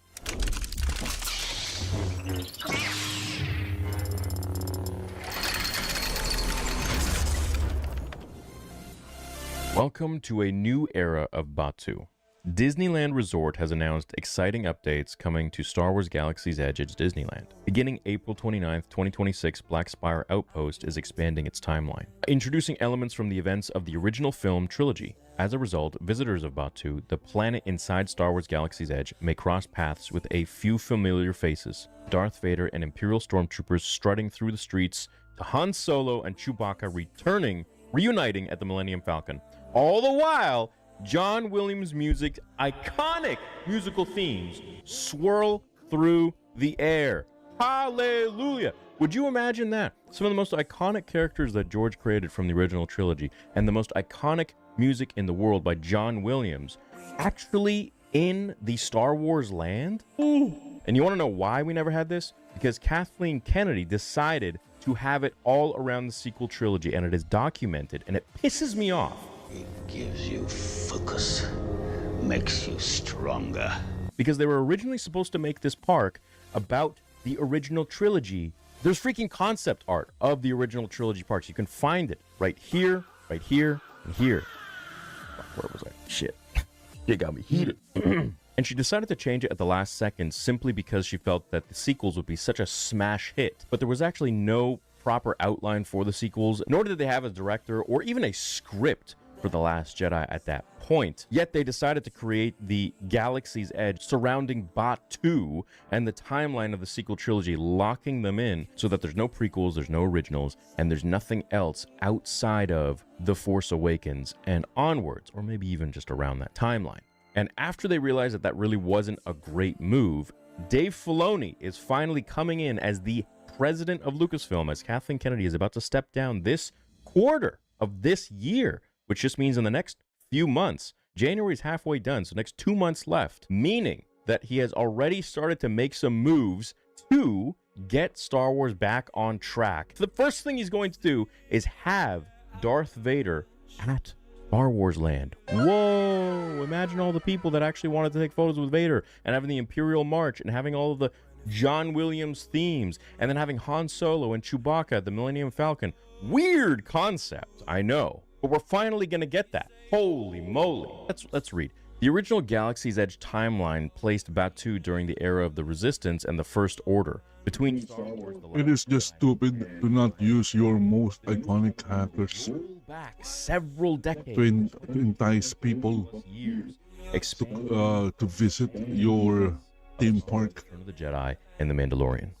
Ever since Black Spire Outpost welcomed its first... Darth Vader is a very, very iconic character. Characters, attractions, and special events, except for the actual ones that had Star Wars on the map. Because anyone can be Darth Vader. The character's wearing like an overall... Bro, the character's covered from head to toe, so... Yeah, anyone can be Darth Vader, unlike with Luke and Han. So, yay. As a platform for storytelling, a land that would continue to live and grow and evolve, explains Asa Kalama, Vice President Executive for Creative and Interactive Experiences at Walt Disney Imagineering. And I feel sorry for all these people. It's not their fault that they were ordered to siphon all of Star Wars into this garbage sequel trilogy that has divided the entire fandom and destroyed the brand. What an incredible smell you've discovered! Not even arguably. Like, it's in the statistics, it's in all of the numbers. Their merch is not selling for sequels, but you got, 30-plus-year-old merch designs from Darth Vader that are just constantly sold out. Why is that? I guess fans are just sexist and racist all around, including 7-year-olds. No, it's because the story sucked. The new timeline means new characters Han and Leia, as well as updates to some shops and even the land itself. Here we break down the biggest... Oh, would you look at that? The shops itself. Dude, this is great. I'm happy about this. Here we break down the biggest enhancements coming from Star Wars Galaxy Edge. This is... I'm being cheeky about it, but it's because I've been so pissed off that they haven't done, first of all, George Lucas Land, Star Wars Land, which would have had the prequel trilogy, the original trilogy, and the sequel trilogy if they so wish. But you would imagine having a roller coaster ride in prequel land that's literally just the Boon to Eve pod race. Roller coasters built as pod racers going extremely fast arguably could be like breaking the record for the fastest roller coaster in the world or at Disney World. Very fast, very dangerous. And while you're riding around, like I remember the Incredibles ride in Disneyland, my favorite roller coaster ever. And while you were going through it, you had like sounds of Dash, like running around and going, like, it was so immersive. And they could do that with a pod racer ride. Like, could you imagine? Or maybe even you're in your own pod racer and you fire it up and you just go, just flying by. I would love that, man. I think it would be so cool, but they just decided to just really lock themselves in this bind of Batuu. Wandering through Black Spire Outpost, you never know who you might bump into, beginning at the end of April 2026, which makes me wonder if that's around the time that Kathleen is going to be stepping down from her presidency of Lucasfilm. That kind of marks Q1 of this year. Darth Vader will be landing on Batuu, joined by menacing Imperial stormtroopers. We knew Vader had to arrive, explains Michael Cerna, Executive Creative Director for Disney Live Entertainment. He's the iconic villain, the best villain ever, in my opinion. Vader's search for Luke Skywalker brings him to Black Spire Outpost, and visitors may cross paths with the powerful Sith Lord near the TIE Echelon. Yeah, get rid of that TIE Echelon, put in the TIE Advance. Come on. One of the lesser-known facts about the TIE Echelon is that it's actually an Imperial-era ship. Kalama says, yeah, it's lesser known because no one really knows anything about the sequel trilogy, including its directors and writers. It carries the same color and markings as all of the TIEs from that era. Since Galaxy's Edge debuted, the craft has belonged to Kylo Ren, making it sort of like a vintage car. So canonically, it aligns with the new, updated timeline. I didn't see Just stop. the sequel trilogy, so I don't know what happened to Kylo Ren. Star Wars is. I would really love, for a Kylo Ren redemption trilogy, because there is only one successor to the Skywalkers, and right now that is Kylo.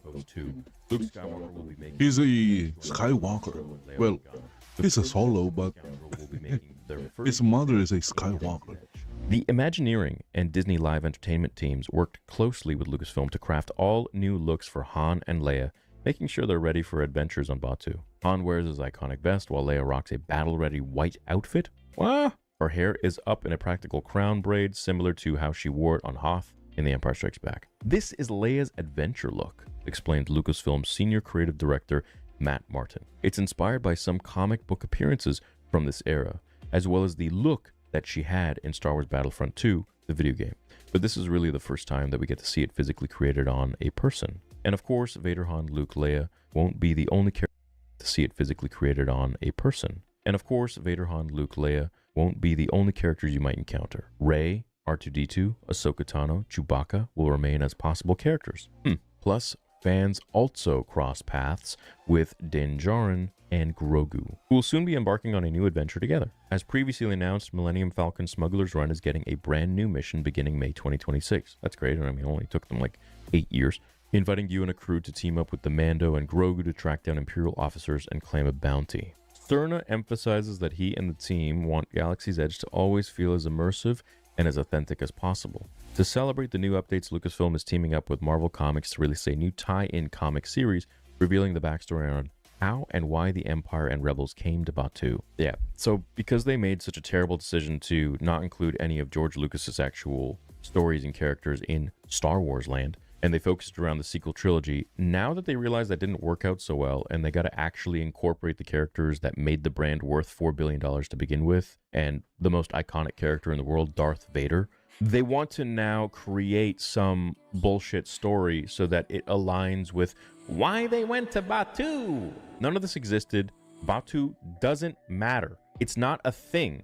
It's something that they created out of the sequel trilogy whole shit, and we're supposed to just eat it up with a spoon and be like, okay, Vader's in Batuu now. No, stop it. Just abolish Batuu, put a skin over the whole land, and make it the Empire, for all I care. That would make a little bit more sense. I hate when they do that shit. And of course, R2-D2 will be roaming throughout. Cerna adds with a laugh. He's in all of these stories. Every corner of Black Spire Outpost has a rich history, and you know what else has a rich history? George Lucas's Star Wars. It's a little bit older than Black Spire Outpost, which was created to flesh out the diluted, horrible sequels. And rolling back the timeline means that fans can experience some familiar locations in an all... Yeah.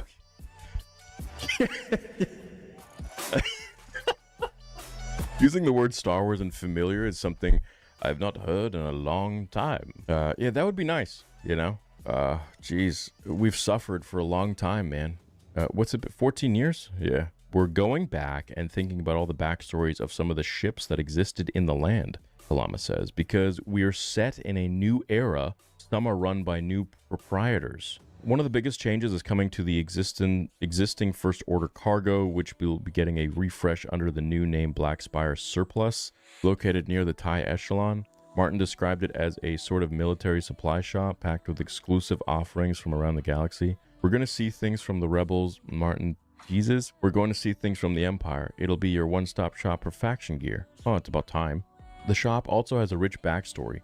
Martin explains that Black Spire Surplus was founded by two former clone troopers who fought alongside each other in the Clone Wars and became close friends. Years later, one of these soldiers joined the Empire and served as an Imperial Stormtrooper. Okay. While the other signed up with the Rebellion. Okay.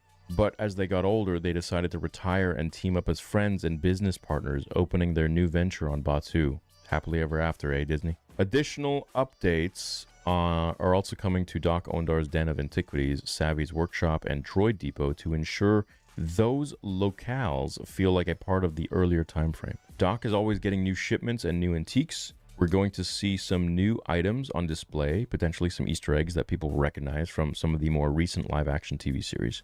Music has always been a key element in Galaxy's Edge, and now that soundtrack is expanding too. As you wander through the market or stand under the Millennium Falcon, you'll now hear themes from John Williams' iconic score. That means over in Oga's DJ R3X will be spinning the beloved Cantina Band. It is so unbelievably emotional and impactful to be standing in front of the Falcon or next to Savvy's and hear the Force theme gently playing in the background. You don't say.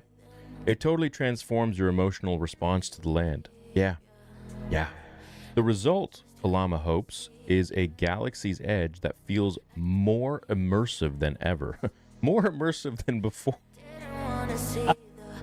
Inviting visitors to experience their own Star Wars stories in an all-new way. We've spent a lot of time and money. You know what would make it more immersive? Everyone who goes there will have to wear in-universe outfit. Star Wars land. That would make it super immersive. Imagine everyone's like running around in robes, even the little kids. Yeah, I mean, shit, was that so hard to do? Was that so difficult? Oh, Darth Vader! And iconic music. Oh God, yeah. I am very happy about this. You know, don't get me wrong. I have to make a little bit of fun because we have suffered, and every time I would go to Star Wars Land, I would be like, why the hell are we stuck in this garbage timeline that nobody really gives a shit about compared to the original trilogy or even the prequel trilogy? Why are we just cornering ourselves into this one little pocket of the galaxy that is now made up, that doesn't have any actual love or built up emotions or memories over decades and decades of time that George put the groundwork into. And we're stuck now in Batu, which nobody knows or cares about or has any emotional connection to, especially with the new characters and how it performed. And people always want to say, oh, well, it made billions of dollars. Well, no shit. You could have had The Force Awakens come out and it could have been George Lucas peeling an egg. The ticket sales would have still happened. People would have still gone to see it. All right? What is the consensus today? What are the ratings? What do people think about the sequels today? How is Galaxy's Edge doing today? How could it be doing? If Everybody hated the prequel or characters that we all because of the sequels. throw in their sequel stuff. Everybody now loves the prequels. This new stuff, this new era of stuff. And I think that this is Dave Filoni's decision. And I know there's a lot of The thing that I didn't like about the prequel is that my trust in him is shaken. it dragged out. Yeah, I felt like it dragged out. Lucasfilm video. And the acting wasn't good. And John Williams' music. Well, I guess. Now, I think this is Dave. the original trilogy had more personality I'm happy. than the I think this is something that should have done a long than the prequel. And the guy acting as Anakin, there was the George Lucas Land or Star Wars. I don't know And if he was he even acting or was just throwing the lines. I don't know. I don't know. Like you could go visit the But Death Star. You could go to the Emperor's. I wouldn't say I didn't like it, but I mean, shit. You go to Tatooine. Imagine you. it would have been better. Some little shit. It does a little shade. It changes. I think. Scenes, you know, just passing the window. You got TVs in there anyway. Because the original trilogy was like And very epic. The characters have personality. cold. It's actually cold, which is going to force people to buy hot drinks. And then To buy sweaters. in the prequel, the main characters, they Whatever. You got tourists all over the world coming in. They're gonna buy. Then they were stiff as a rod. wow, cool. And it's like hot, and there's fake ash falling from the sky.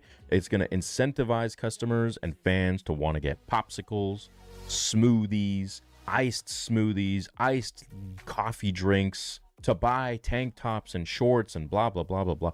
They missed a huge opportunity, and all because they wanted to make Batu a thing. Stop trying to make Batu happen. It's not going to happen. It's well, better late than never, I say. Let me know what you think about it, guys. I'll have a much more fun time vlogging at Star Wars Land once this change has happened, and yeah, it'll be good. Have a great day. May the Force be with you always.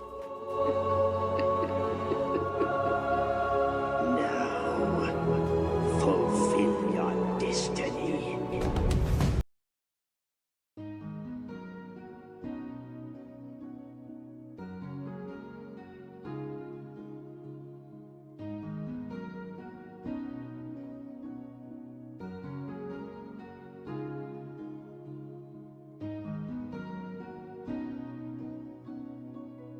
Okay, what's this? It's over from RPG Unpacked.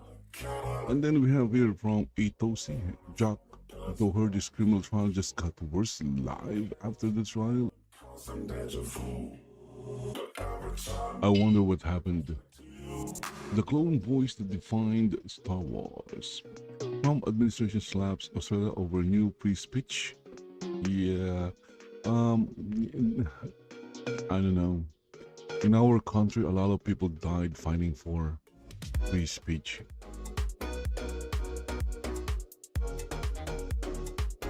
Okay, so this was like 9 hours ago. Again, a new era, bros. Star Wars theory. Let's go check this out again. Let's see if I'm subscribed to the channel. Yep, I'm subscribed to the channel. It's gonna be a lot more So yeah, to watch. you should. If you guys are into Star Wars, you should subscribe to this channel.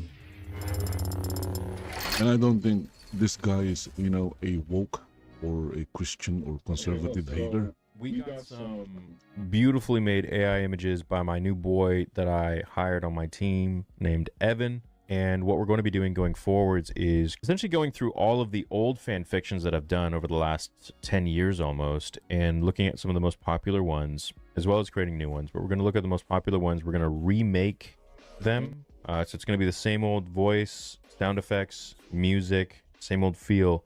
And I may even go in and redub, with the new microphone if it sounds crappy. The images will no longer be the old, just overlaid, Star Wars screenshots. It's now going to be appropriate, scene-specific AI and Photoshop generated images that match the fan fiction of what I'm talking about. So it's going to be a lot better for storytelling. It's going to be a lot more captivating, entertaining to watch, and visually pleasing. So I feel like this is the best sort of amalgamation and synergy of new technology with the old school Star Wars theory feel, where it's like a new experience, but it still harkens to that old emotional pull that it had. Now, I'm going to upload it. The first one on the channel that we're working on right now, which we're almost done on, is oh, you've added sound effects as well, Evan? Oh, he's in the chat. The first one we're doing is what if Luke turned to the dark side when in Empire Strikes Back, right after Vader cut off his hand. And if it does well, on the channel, I'm going to upload it publicly. If it does well, great. But if it's going to tank and get shitty numbers and views like a lot of lore videos today, because these do cost a lot of money, because these do take a lot of time to make, it's not just, old school recording my voice and writing a script and recording and then just slapping together some screenshots from Star Wars or whatever.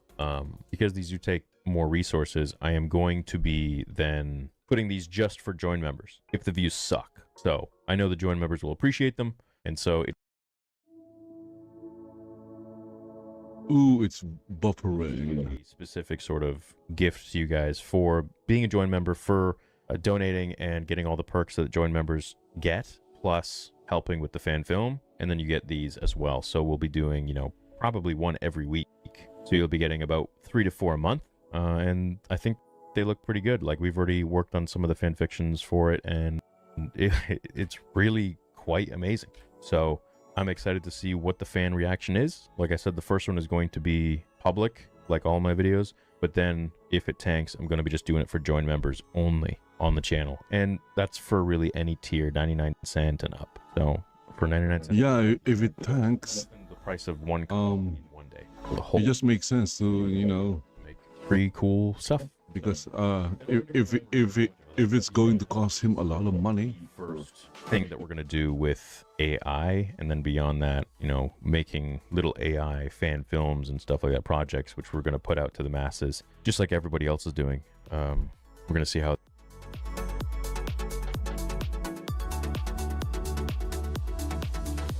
that does as well. But oh, come on. Step into that world. And I think it's the perfect blend. It keeps buffering. And new. So what do you guys think about it? Is it going to be a slideshow of AI images or full videos? Well, these ones will be more so of a slideshow of AI images, simply because it's faster to put out instead of doing a whole fan fiction into a video, which we could do. But it also gives a more of an old school feel, which I like. So we'll see how it does. We'll see how it performs. We'll see how people like it, the fan reaction, community reaction, and then we'll go from there. Seems you've been finally surrounding yourself with the right people. You sound excited. Yes. 2024 and 2025 was all groundwork. 2026 is liftoff. This is the brand new site. This is what we've been working on for over a year. And it's the nicest Saber site in the world. Easily. It is super fast, super powerful site. For example, you go now to sound packages and you can demo any one that you want. Let's say there's a pack that you don't know about, and you want to know, like, oh, what is this? We now give you like a little quick demo. If you want to look at the whole thing, you click the video.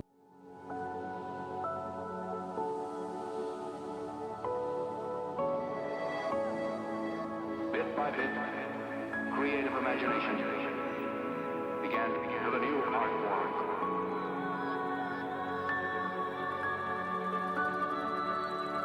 Makes me feel I belong to something.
Okay, so guys, I'm going to end the stream here. Hope you guys enjoyed 3 hours.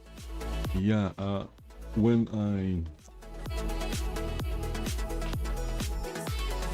I start back again, I'm going to try and play Fallout 4.